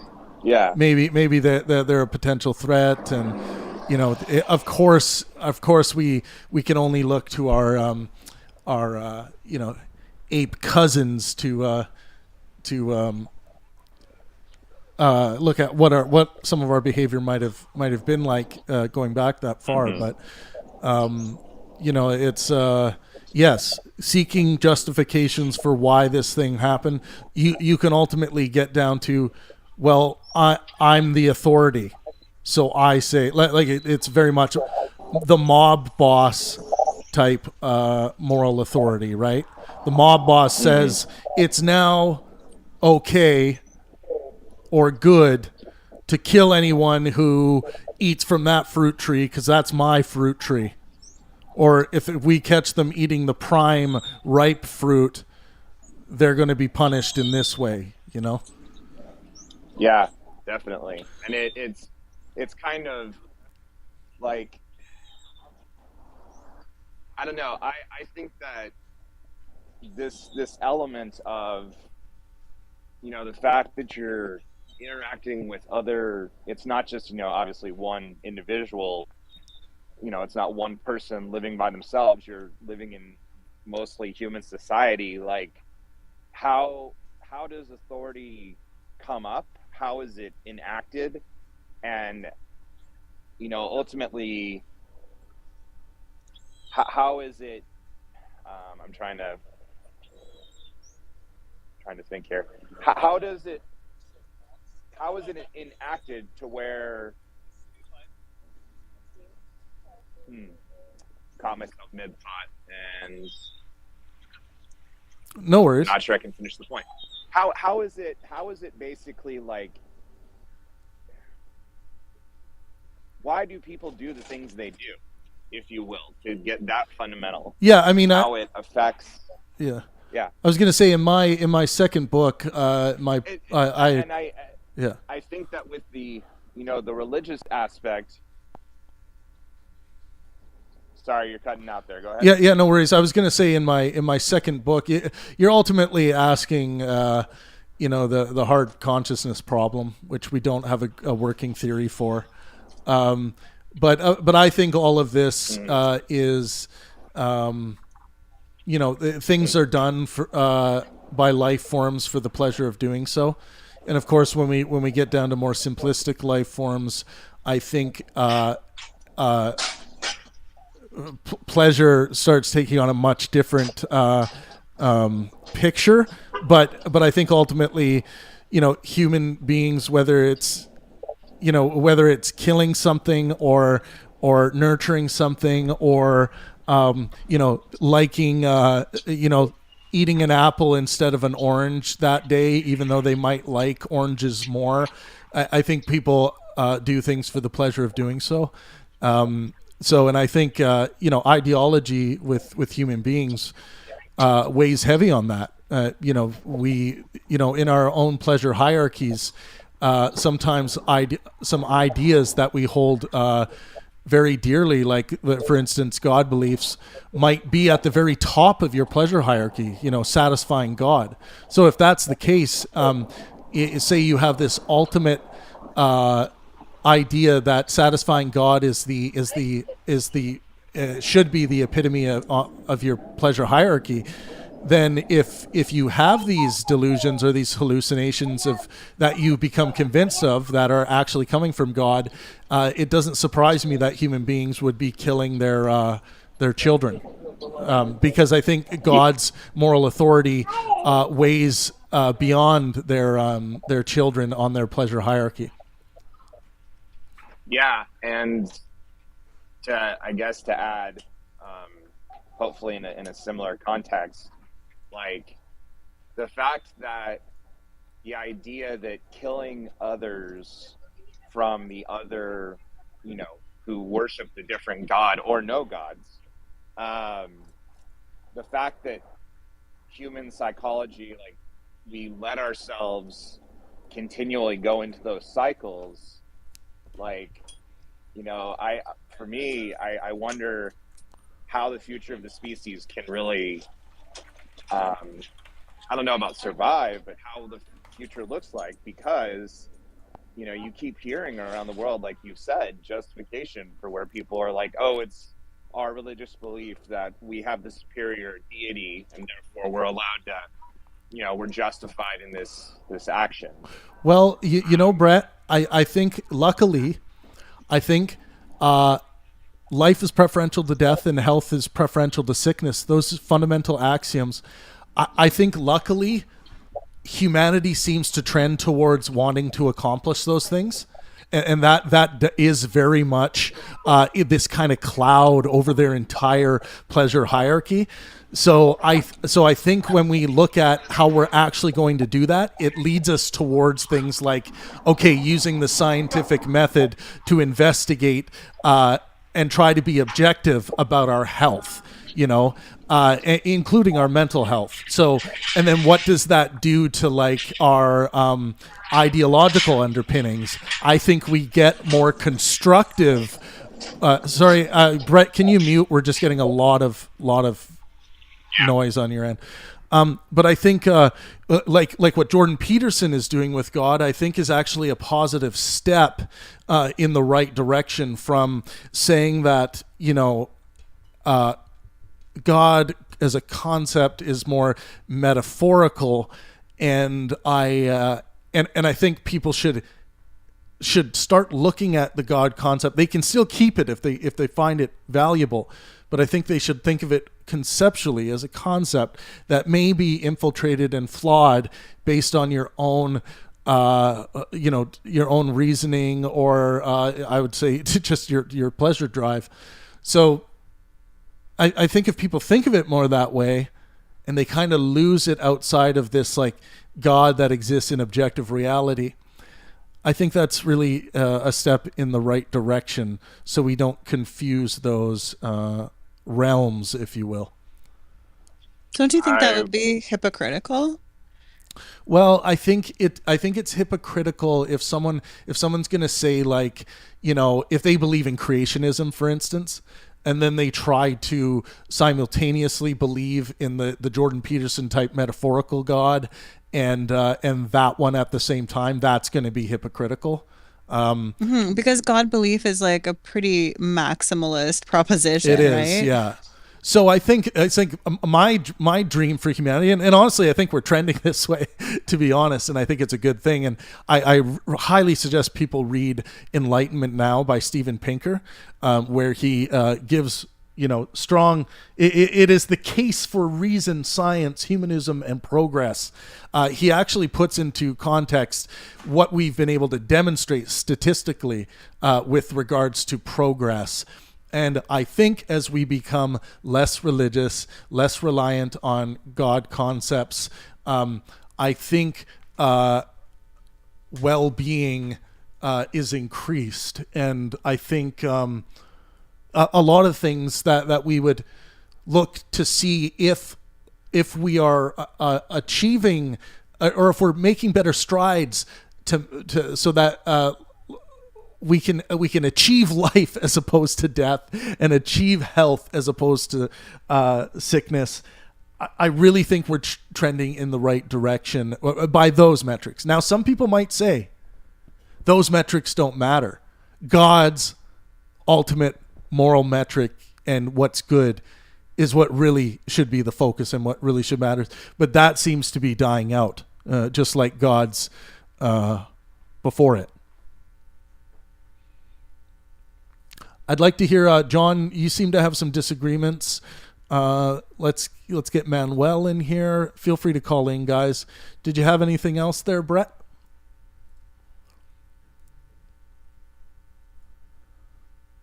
Check. I'm just going to remove Brett from the queue. So anyone on YouTube, feel free to call in. I'm going to drop you guys the call-in app link here.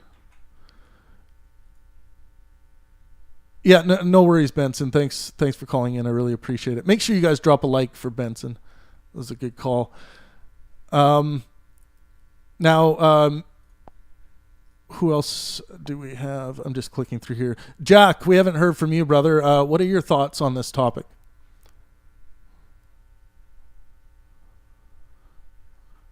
Jackety Jack, are you there?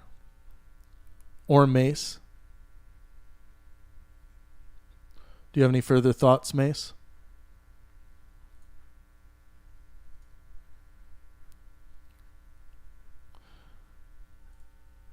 There's like a super interesting discussion happening in the chat, though. I would love to dig in. Yeah, between Zoe and JP.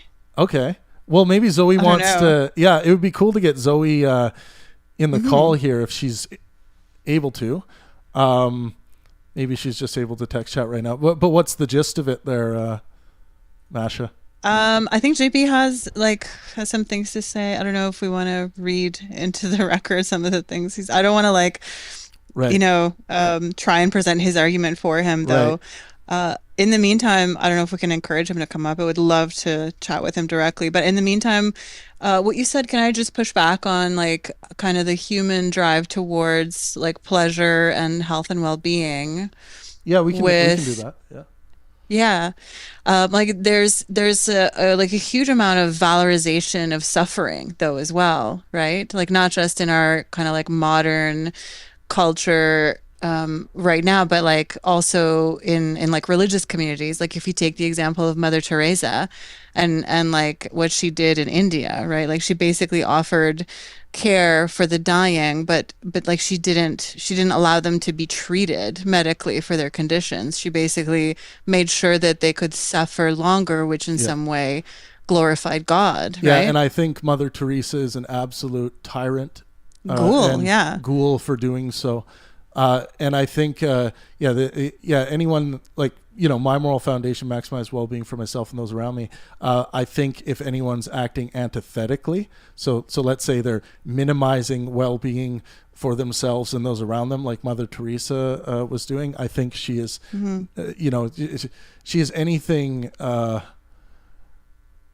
she's anything but, what she claims to be, or what supporters of her claim her to be. I think she's I one think of that's the a most, psychopath for real. immoral people in human history. Absolutely. Yeah. And I think that religion does give figures like that, like the cloaking, feature, right? Like they can, put like, the robes on, cover themselves in glory. Yep. Yeah. Both metaphorically and physically, in order to enact their kind of brutal reign over their community. Right. And that doesn't necessarily have to be organized religion, right? Like you brought up the cult with the meteor Appleweight believers. Don't remember what Heaven's they're called. Gate, yeah. Heaven's Gate, yeah. But like a lot of cults do borrow from organized religion. Right. Yeah. Totally. So do you make a difference between people who claim that they themselves are God versus that they claim that they're acting on behalf of God? Well, I think when I evaluate, if I'm talking from a claim making perspective, I evaluate claims as they come. If someone's going to claim they're a God, I'm like, okay, what are your justifications for believing that? What are your demonstrations? And then they might say something like, well, I had this personal experience and I was told that I am God or something like that. And I'd be like, well, I mean, couldn't your mind just be playing tricks on you? Could this not be a hallucination, which is born into some kind of delusion? And I think, the evidence tells us that it's not very rare for things like this to happen for many different reasons. I mean, people with anxiety disorders, which seems to be many people, can suffer from anxiety-driven hallucinations. So, I mean, I think, and here's an interesting thing. So people who are actually the charlatans kind of seem to be the worst of them. Right? The people who are like, I'm going to create this religion and I don't really believe any of this shit, but I see that it's a way to really control vulnerable people. The shykesters out there, the people that, my dear friend James Randi used to go to war with, people who would say, okay, just give me $50 and I will sit down here and channel the spirit of your dead child so that you can be with them and speak with them, and I'm going to speak, they're going to speak through me. And we have no evidence to suggest that they're actually doing this. They're just, making shit up. And the people who are doing this, who lack a belief in it themselves, who know that they're just, taking advantage of people, those seem to be the more immoral actors in my estimation. You guys, if you're just getting into the stream, please jump in the caller queue. We have a bit more time for some more callers. Tell me if you think God authority is dangerous. We've had a lot of agreement on that proposition today. We've had some disagreement, but it seems as though the people who are disagreeing on YouTube and in the chat here don't want to jump in the call, or they're too busy or something. I know a lot of people out there disagree with me on this, but I understand it's a tough hypothetical to wrestle with. But yeah, my main message to everyone out there: if you're a God believer, if you believe in God as the ultimate moral authority, please, if you think God is telling you to kill your children or do, to break the law, to harm others, please don't do those things. Hopefully I can affect, this change. Maybe you'll hear the ringing of my voice if this ever does happen to you, and just say, just trust me on this, that please check in with your healthcare provider, your family doctor, any kind of medical professional to check in to see if you're perhaps suffering from some hallucinations or delusions. I don't want to see anyone get hurt. I don't think children should have to suffer losing their lives or torture because their parents feel as though they've been contacted by God. Dao Tzu, you've joined us. Do you think God authority is dangerous?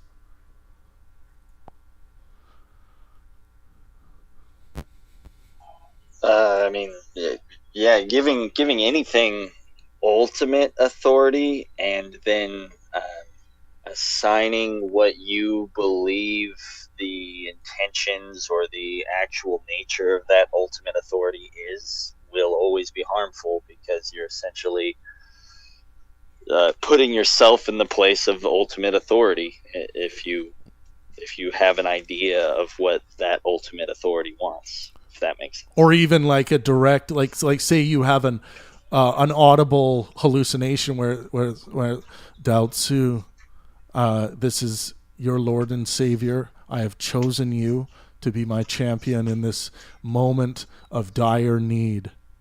I want you as my subject to sacrifice your children because your children are needed here at my side. So if you hear this and then you believe that it actually was authentic, I'm saying to people, if they believe it's authentic and they're hearing this, the next step, please go and even if it's just to make sure, go and talk to your healthcare provider and tell them what you're going through, or at bare minimum, talk to your friends and family about it, talk to people about it, tell them what you've been experiencing, the messages you've been hearing, and start the conversation. Do you agree with that, Dal, or? Yeah, absolutely. The only thing I might add is that, and you might not share this opinion, but I think that any whatever you call the authority it can have multiple names. Like, I can believe that the truth is that vaccines cause harm or don't help people or whatever. So I'm kind of replacing a deity as with just the concept of reality or truth, and then we'll say my knowledge of reality or truth is a part of the truth, and thus I still end up with this authority-driven argument. So we kind of have to. I think we have to navigate to a point where arguments from authority, whether they're personal or not, are obviously seen as fallacious, which I don't think they are ubiquitously in culture today or society. Interesting. We have Christian on the line.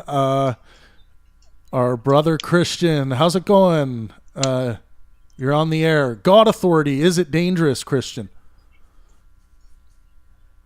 Well, I'm prepped for being grilled on this one, but I don't think that is dangerous. I actually think that's quite the contrary. But our experiences maybe are quite different, because I think that in some places authority is reliable, like in the US, first world countries, authority is quite reliable, and that creates the space for liberty to be the highest value in those societies. But in places like mine, that authority is quite broken, liberty is not seen as the highest value in society.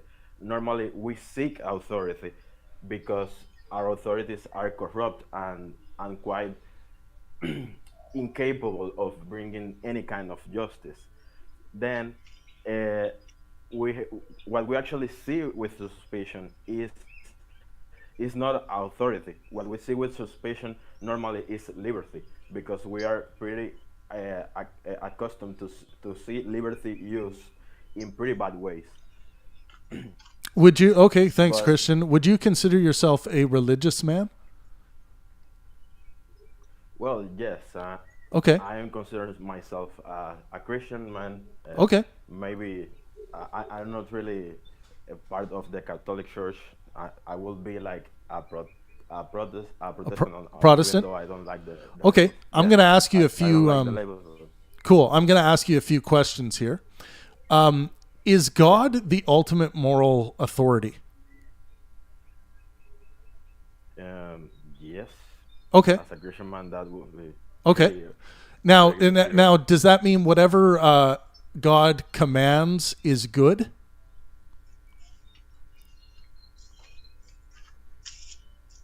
In a ultimate sense, yes. I Okay. think that in a human sense, we actually have a lot of problems with that. Okay. Yeah. Yeah. Okay. Cool. Dal, do you mind muting just because I'm getting a lot of Tweety birds there? Oh, sorry. No worries. Although the birds were kind of nice. So, have you ever had personal revelation from God, Christian?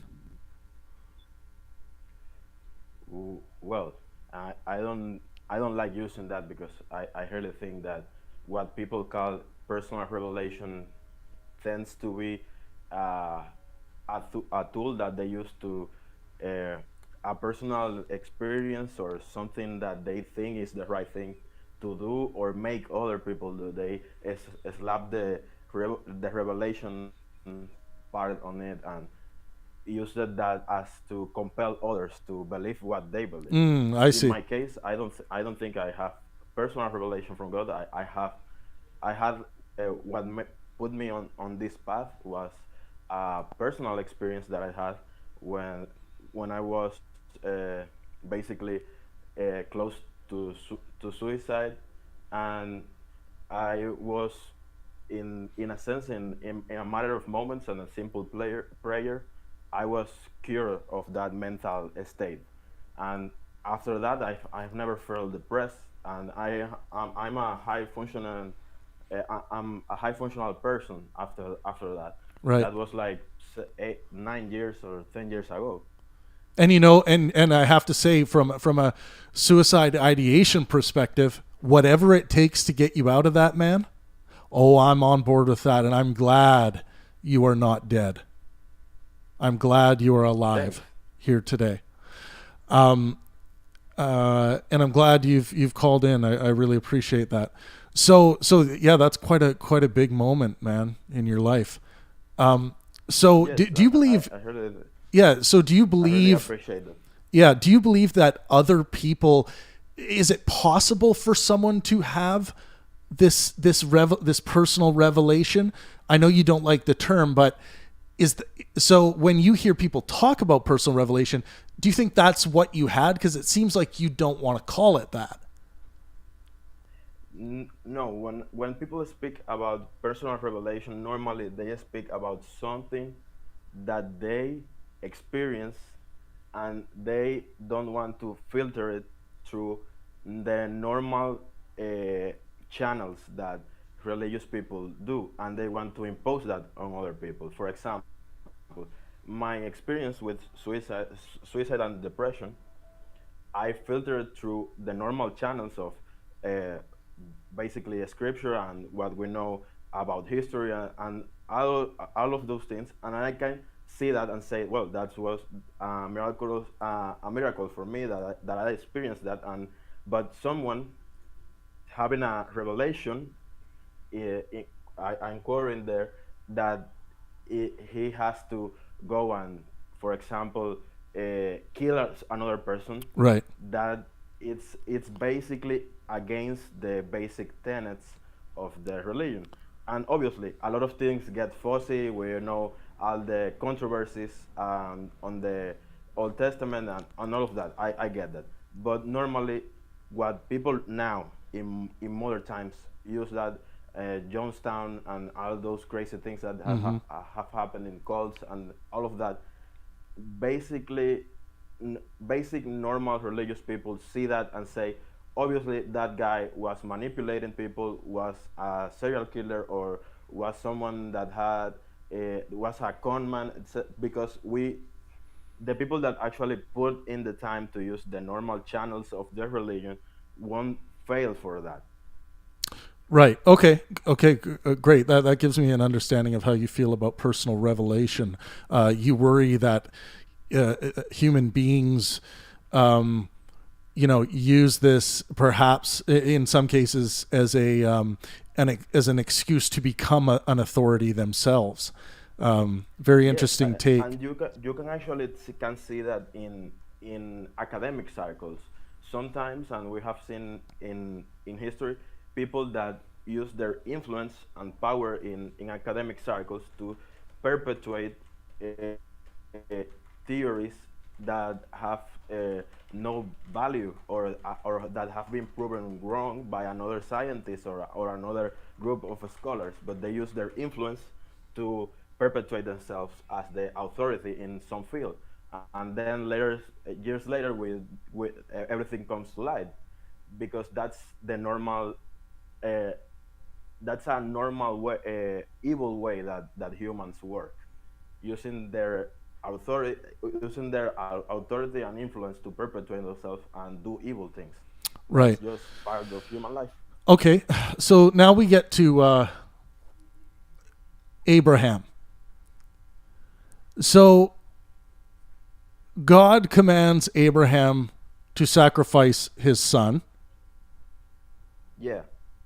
Is it right for Abraham to sacrifice his son because God commanded it?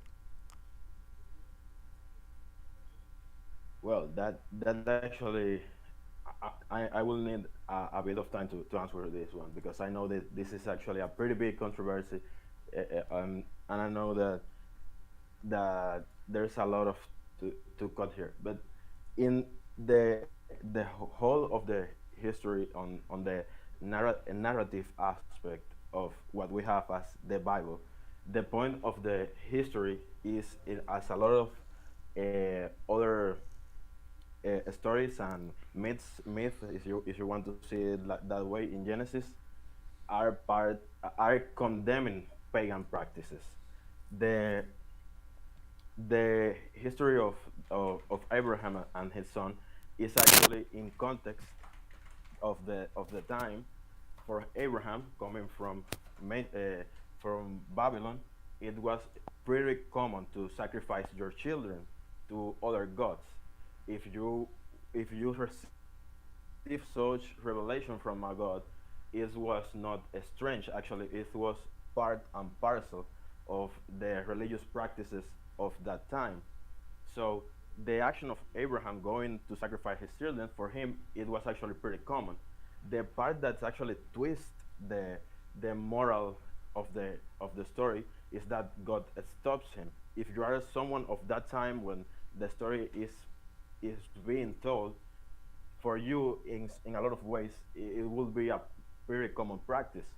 In other parts of the Bible, it's quite common that you hear condemnation of child sacrifice, of people in Israel, other prophets, false prophets, that commanded people to sacrifice their children in the name of Yahweh.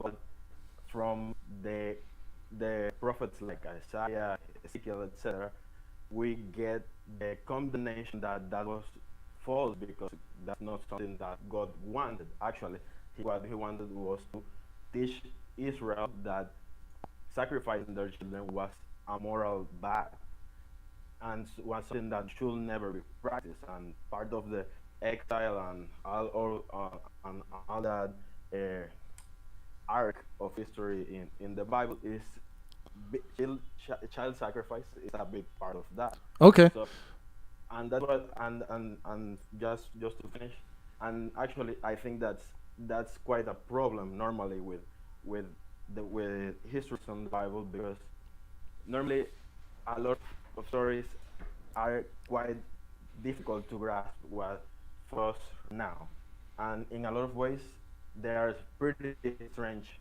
Uh, but when we see it in the context, like I said, in the filters that the religion have to interpret and to bring things into context, uh, there's there's coherent reasons why people don't see those stories as strange or horrible, but that comes with practicing the religion, so it becomes really complicated Right. to get into the finer details. So Christian, I want to ask you: is it possible that Yahweh might want you to sacrifice a child in certain circumstances? I really don't think that that could happen. Like I said, if you go through the proper channels, that's not something that you will really do. Okay. Because that's something that you will in an instant you will get that you are going against something that's a basic tenet of that you profess to believe in. Right. Okay. So you don't currently believe that it's something that God would command. Now, if and this is just the hypothetical I'm offering today. If God did command a sacrifice, like, do you have children, Christian? No. Okay. I still don't have children. So if you did have children, if God did start communicating with you, and you became convinced that you're actually communicating with God, and God, so that's an important part of this hypothetical. Like you're in a communication with God that you think is authentic. And then what's born out of that communication is that God commands you to sacrifice one of your children to him so that he can be with your child in heaven. Do you think it's a good thing to do that? Or would you play against the command of your God? Well, I will play with the hypothetical here. Mm-hmm. So I'm a 30-year-old man with my family. I start having visions of God, and in those visions, I'm getting that I have to kill one of my children to sacrifice it to God. I guess.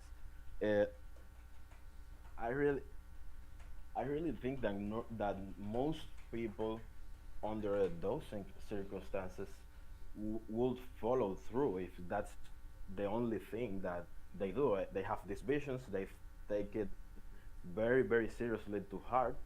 I think most people will follow through because what we are speaking here in a naturalistic sense is someone that is having a very powerful hallucination. Yeah.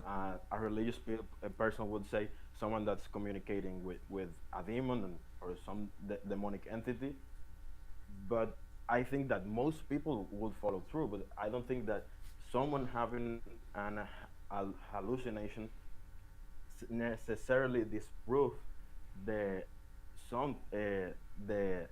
the authority of God, because we are talking here about is someone that has a very big problem that everybody will say that's horrible, that's a tragedy, because what he did is something that everybody around him understands. Throw away the proper channels. Even you don't have to be a Christian to understand that what this person is doing is a horrific act against humanity. Right. But now, if in that same hypothetical, that if that person goes through the proper channels and he sees that sacrificing his children is something that only it's a problem in his mind or uh, a dark entity is trying to make him uh, go and do it, the person will desist on that. Well, how would And they that's know? actually How would they know if it's God or a dark entity? basically the proper way that most Christians that have any kind of compromise uh, with their faith do. They think about the what's the the faith, the doctrine. They filter those things that they are seeing or hearing through that, and if they see that there is something that's completely against that, they try to desist, and if they don't can, they go and seek help.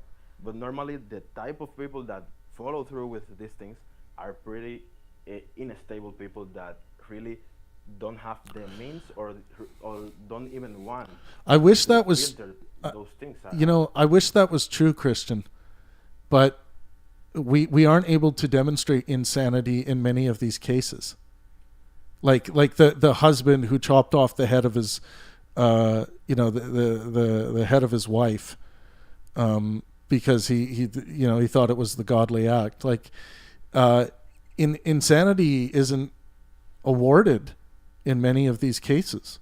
We have determined many of these people to be of sound mind, and that's a terrifying thing. And I think that actually, and I think that that's something that we can be in agreement. I think that actually the system has a pretty big problem in filtering mental states out, because mental mental states and mental problems are, as a category, are pretty difficult to define where the lines are, and it's actually what makes pretty difficult to the system to define what's insanity, what's unstable, what's the right mind of people, because we can actually, and I don't say this with any kind of shame. I know that people can convince themselves of pretty strange things if they try hard enough, and actually act pretty normally with those delusions in their mind. And I think that actually the system needs to be better regulated to define what is and what isn't mental a mental sickness. Right. So let's summarize. Do you think most staunch religious believers who believe that God is the ultimate moral authority would kill their children in this circumstance, or they would not? Like I said, I think that most people that don't take their faith seriously and are only religious in a very strange way, like a cultural way. Yeah. Yeah. Will fall through in this kinds of religions. Someone that's actually practicing their faith, and I actually can see that normally the kind of people that do these kind of things don't belong to normal religious communities. Are pretty isolated people, or are people that are in some kind of weird strange cult. Yeah. And those are the contexts that okay. That prepare people to do this kind of horrific things. And you personally, if this happened to you, and again, you have to imagine you were convinced, and I just want to get as clear of an answer as I can. Imagine you were convinced that you were communicating with God, and then God said to sacrifice your child. Would you sacrifice your child, or would you not? Like I said, I will not, because you wouldn't. Okay. I will go find help in. I just wanted to clarify that. A psychiatrist. Yep. Because I know that cannot come from God. Right. So you claim to know that cannot come from God. No, I don't claim that. That's basic doctrine. Oh, but can't God change his mind? In its basic doctrine that would be heresy, thinking that God can change his mind about some command. Oh, but didn't God what about the second commandment or the New Testament? Sorry. Yeah, New Testament. Now, we will have to go into theology here, but there's actually multiple ways that people deal with this problem, and one of those, I'm on that camp specifically. I don't think that the Old and New Testament are actually that different. I think that it's a matter of language in a lot of ways and context, but the basic structure of ideas are actually pretty similar. By the way, I just want to. Sorry, Christian. I want to hear what you're saying. It's just we have. Sorry, can you mute for a second? We just have Lady Dakini, who seems to be triggered again in the comments section. I hope you jump into the call. Let's see. Making claims this isn't a conversation. You need to enjoy the ideology. Oh, and I see you still don't understand what the burden of proof is. Just for Lady Dakini's sake, so we can help educate her a little bit. The burden of proof is the obligation on a party in a dispute to provide sufficient warrant for its proposition. And you keep committing the shifting the burden of proof fallacy, which is also known as the argument from ignorance. So one way in which one would attempt to shift the burden of proof is by committing a logical fallacy known as the argument from ignorance.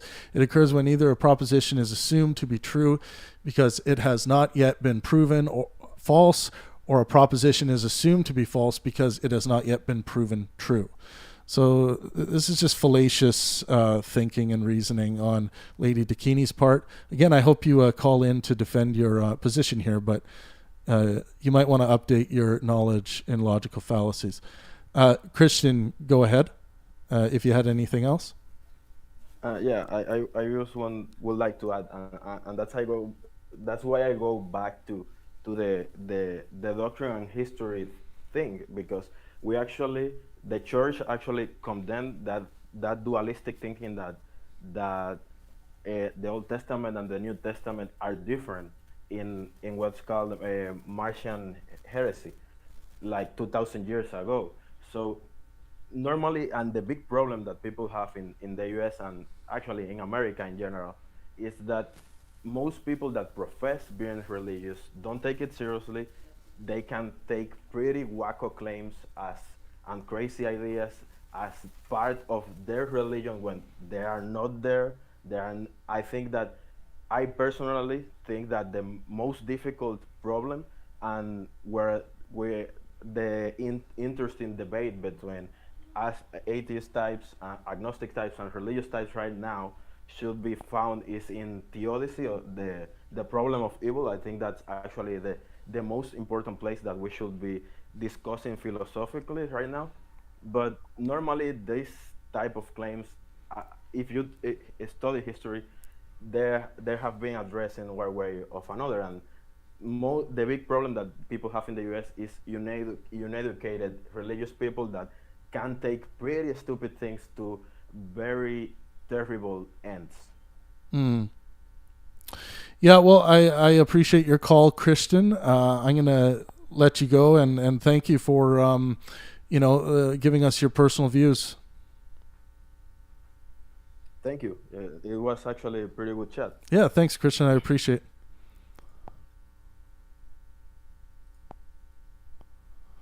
Manuel, welcome. You're on the air.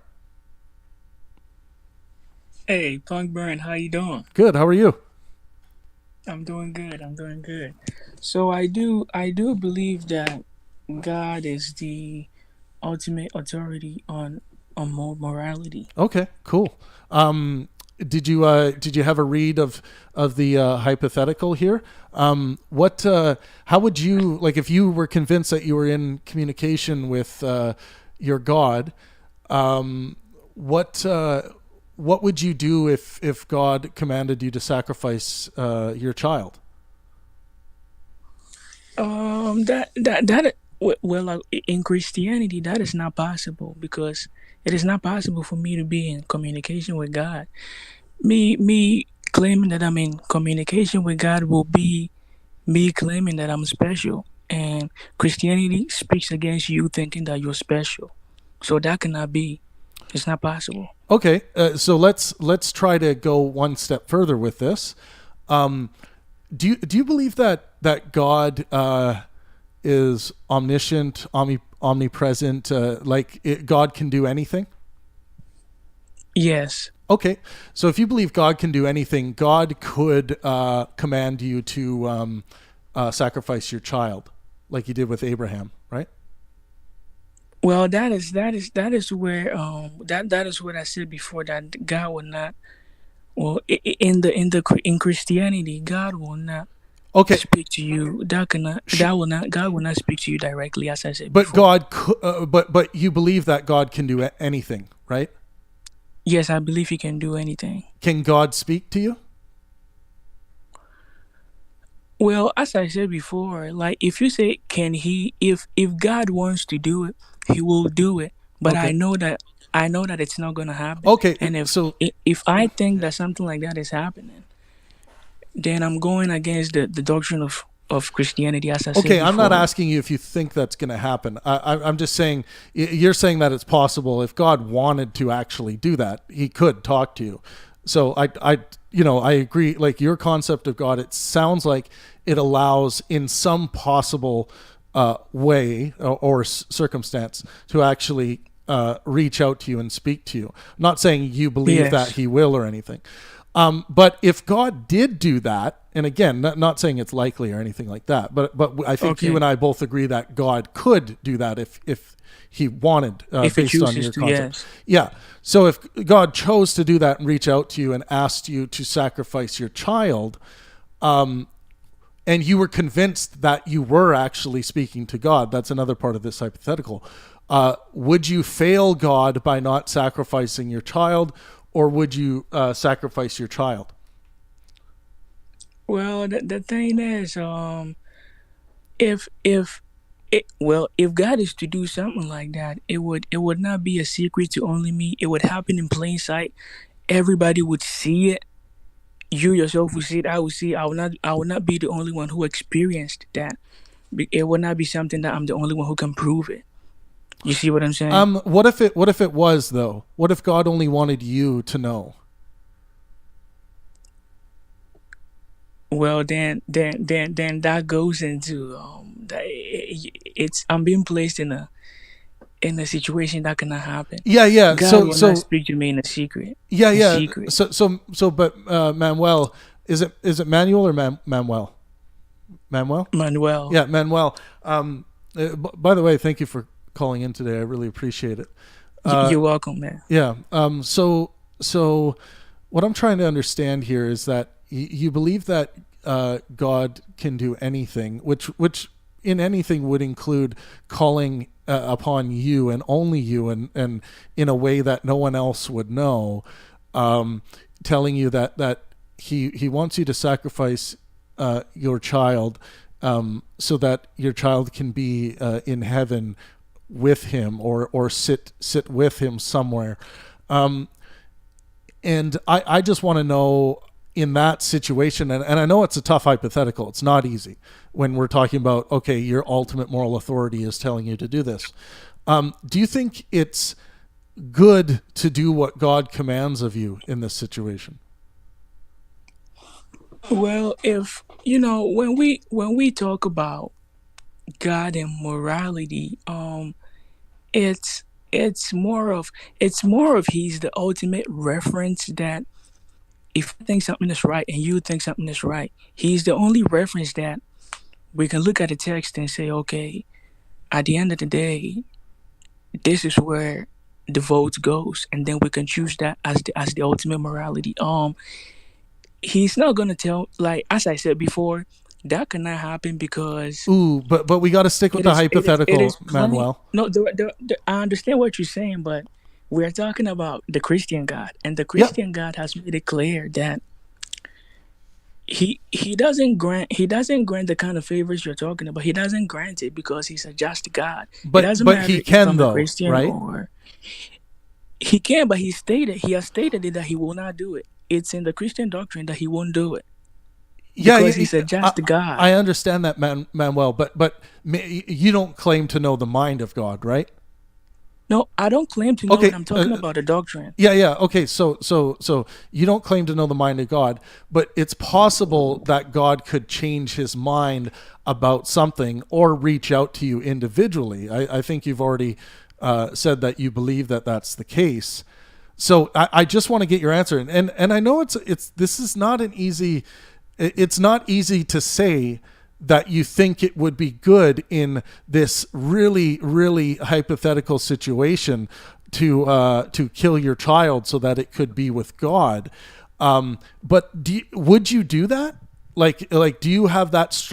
Do you have that a strong enough belief in God as your ultimate moral authority that in this I know it's a tight hypothetical, but in this tight hypothetical where you were convinced that God was communicating with you and no one else was involved, would it be good to kill your child? And I'm not asking you whether the scriptures support this. Okay, so that question is coming from a place where we all know that it is wrong. That is where that question is coming from. And why do you know it's wrong if God is saying that it's good? Wait. Let me. I'm trying to say something. So, where the question is coming from is from a wrong place. The thing is, it is written that if we as people think we know what is good and we want to do what is good for our children, how much more our Father in heaven? So, if you think that doing something like that is wrong, that is where that question is coming from. That already tells you that our Father in heaven knows what is good for his children. If you think that doing that is wrong for your own children, how much more your Father in heaven? Manuel, I'm gonna ask you again because it's very simple. This hypothetical is very simple. It's not about what you currently believe Scripture says. Throw out Scripture because you are talking with God, and you believe you are talking with God. So I'm just asking you that if you're talking with God and you believe you are talking with God, God has given you reason to believe that you are in his presence. And he tells you that you must do anything. He commands you to do anything because it's the right thing to do. It's the good thing to do. Do you do that thing or do you not do that thing? The God, we are talking about God. Manuel, and the God don't dodge the hypothetical. No, I'm not dodging it. Punkbread, I'm not dodging. I'm just trying to explain something.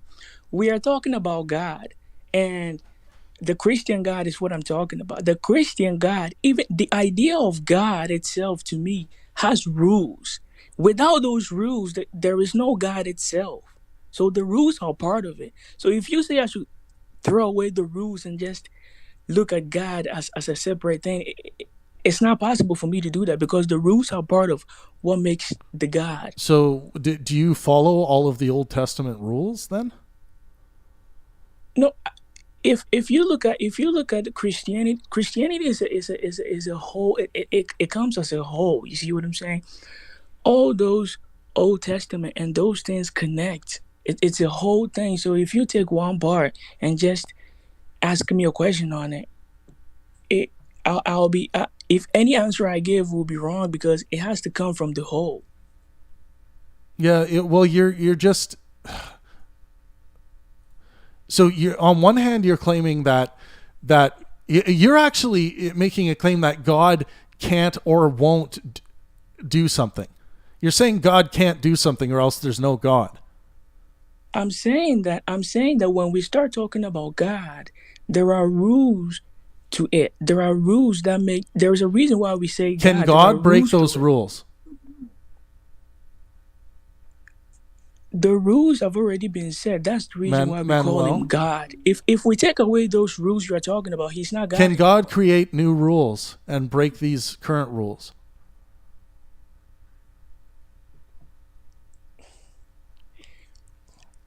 That is a very good question. But as I said, once we talk about a Christian God, you do.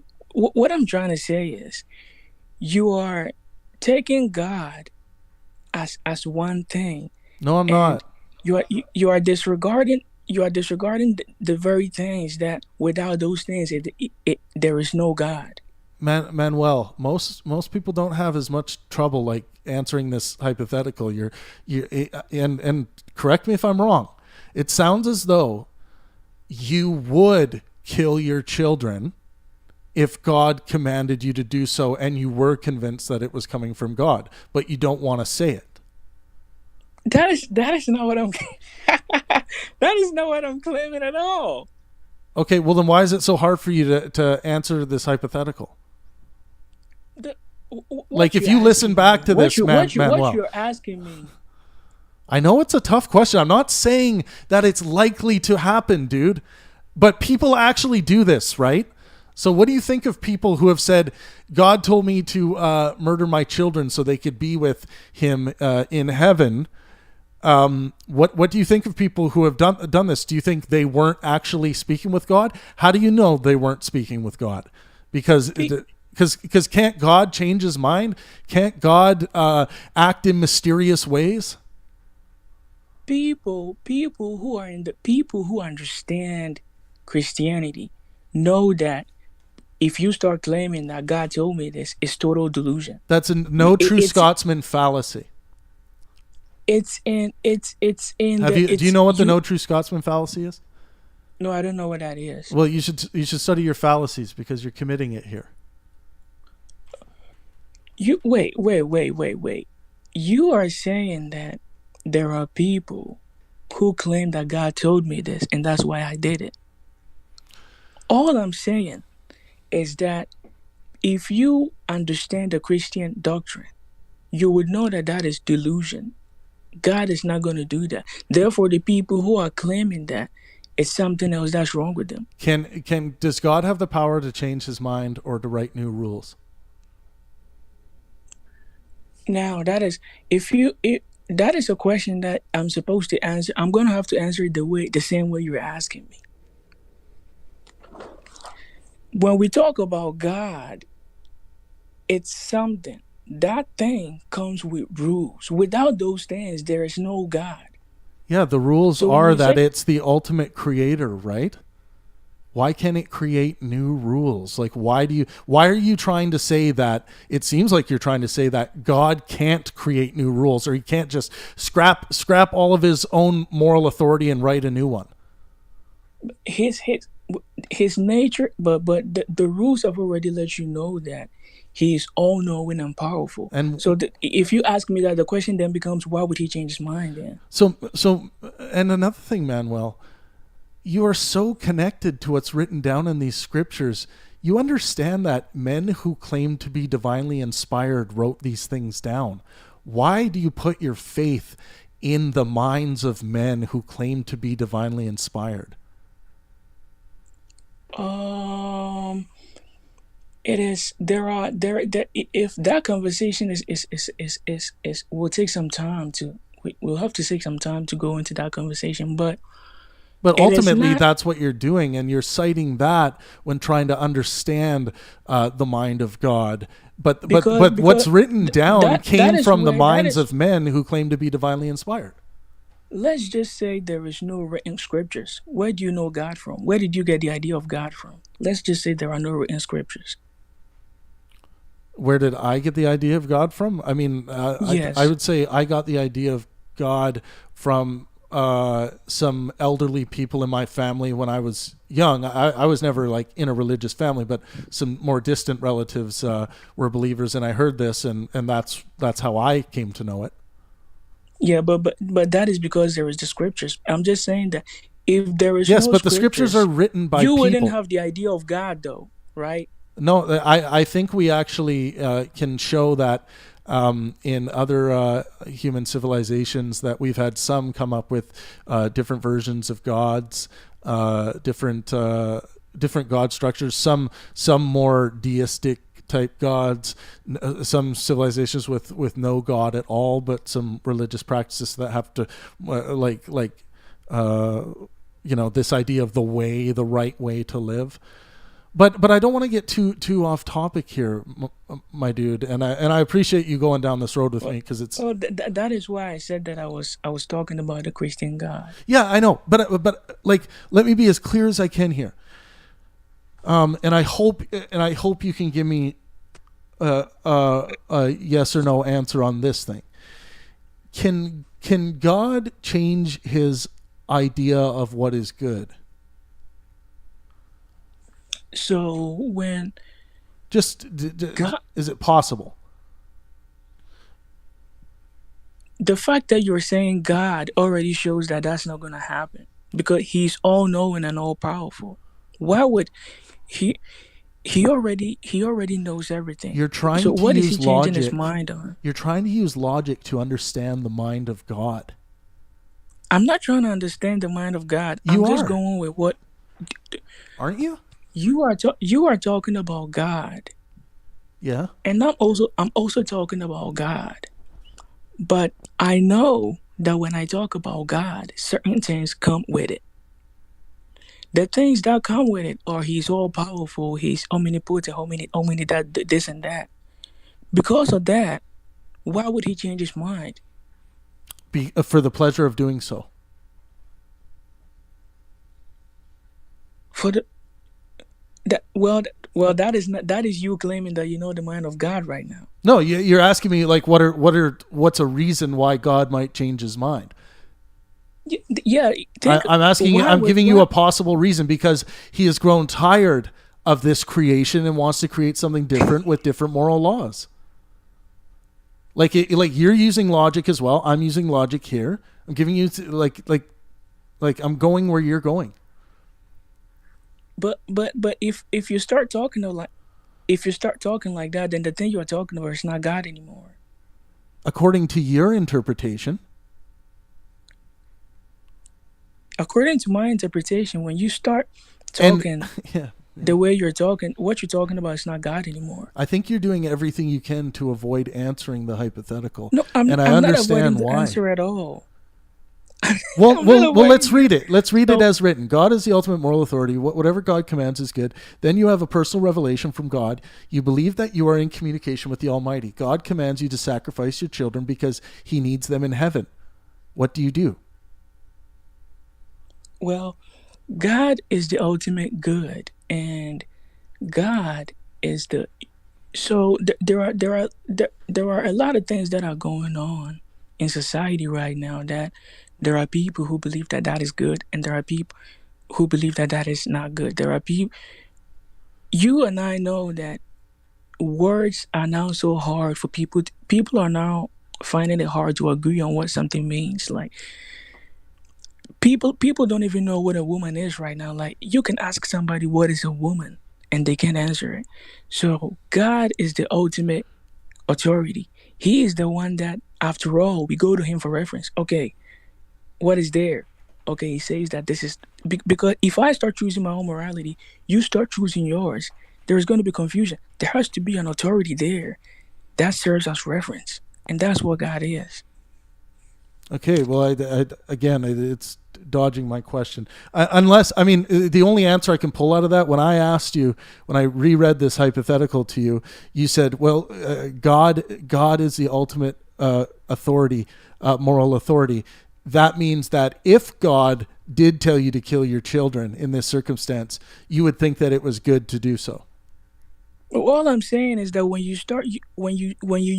say God, when you use God, it also comes with the rules. That's part of it. So therefore, the things that you are adding to it cannot be possible. Will God tell you to do this and this? You've already said God. Therefore, the things that you're adding to it have already been taken out by you simply saying, if God tells you to do this, because you are acknowledging that God, it comes with certain rules. So you're talking about a God that has rules, limits. You can't say God. Yeah. What did you say? Yeah. So you're talking about a God that has limits, the God that you believe in. Limits to what it can do. No, I'm just saying that when You're we talk not? about God, Come on, man. no, You just said no, he's limited. What I'm saying is when you say God, there are certain things that come with it. He's so omnipotent, he's omnipresent, he's all knowing, all powerful. No, All those no, things. he actually just is the God of thunder and lightning. No, well, as I said, I'm talking about a Christian God. If you take away those things, then what you're talking about is not God anymore. So therefore, if we are talking about God, then the other things you are adding to it is automatically taken out because you're talking about God. Okay, so you're saying that God can't. Am I making sense though? No, you're not. I think you're engaging in apologetics, and you're No, avoiding. I'm not at all. You're avoiding directly answering the question, which look, a lot of people do. But again, based on the offerings you've given in this discourse, I can extrapolate from you thinking that God is the ultimate moral authority, and find what you would do to your children if God commanded you to do so. If you believed He was commanding you to do so. You would do what Abraham did.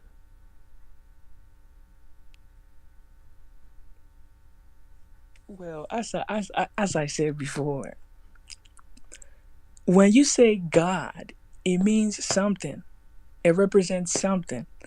The thing it represents will not tell you to do the things you're talking about. I didn't say. It's part of what makes it God. You're not You're not following me. Like if God wanted to just do something different and create something different, I mean, I mean, this is circular. It's not really going anywhere. But I appreciate it, Manuel. I appreciate your insights, and I think I know where you stand on this, but I think you're having a hard time going there.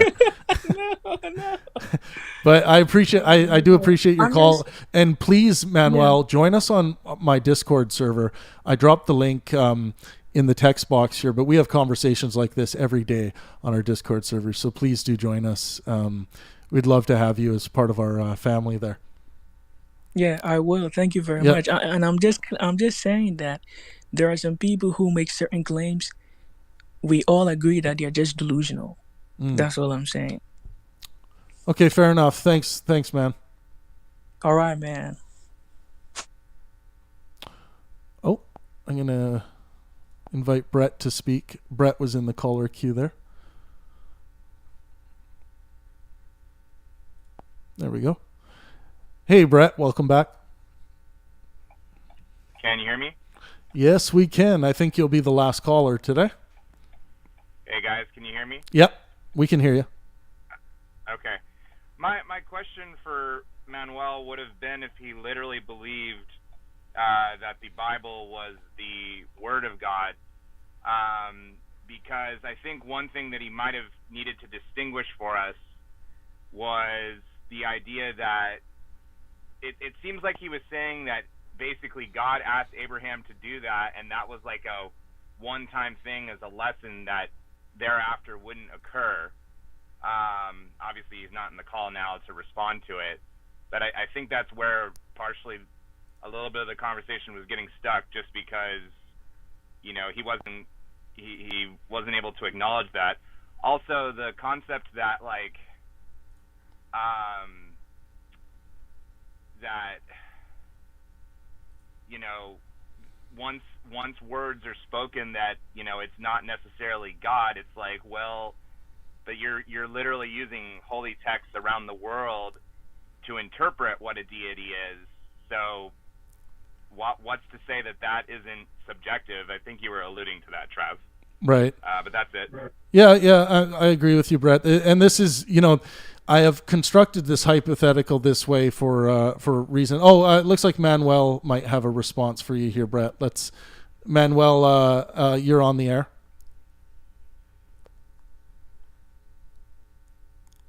Oh, he might have clicked the wrong button. Oh, let's take caller here. There you go, Manuel. You're on. Can you hear me? Yep. Yeah, good. So In Christianity itself, those who actually understand Christianity, it's not this strict body of work that you have to follow, and you can't. Christianity encourages logical thinking. Christianity encourages what Bomberg. Christianity encourages what you're doing. People So think that it's Shirley Phelps Roper of the Westboro Baptist Church would just fundamentally disagree with you. as I said before, there are people who think they are Christians, but they are not Christians. But that's a no true Scotsman fallacy, brother. There are people who claim to understand something, they don't understand it. Jesus, for instance, somebody quoted one of the laws, one of Moses' laws to Jesus, and Jesus turned and looked at the person and said, "Don't you know Moses just made that law because he was under pressure?" So, as I'm saying, there are people who think they understand Christianity, but they don't really understand it. And there are people who think that atheists are, because they don't believe in God, they are completely against God. No, they are not. People who encourage logical thinking, as the Bible said, it is not those who mention God's name that will make it to the kingdom of heaven, but it is those who do the work of God. So you are encouraging logical thinking. You are encouraging people to go towards the good. You are doing the work of God. It doesn't matter if you believe He's there or not. So when it goes to what Brett asked, most Christianity is one large thing that you have to look at it as a whole. If you take, as I said, if you take one of the Old Testament and said, okay, this happened, so what does that mean?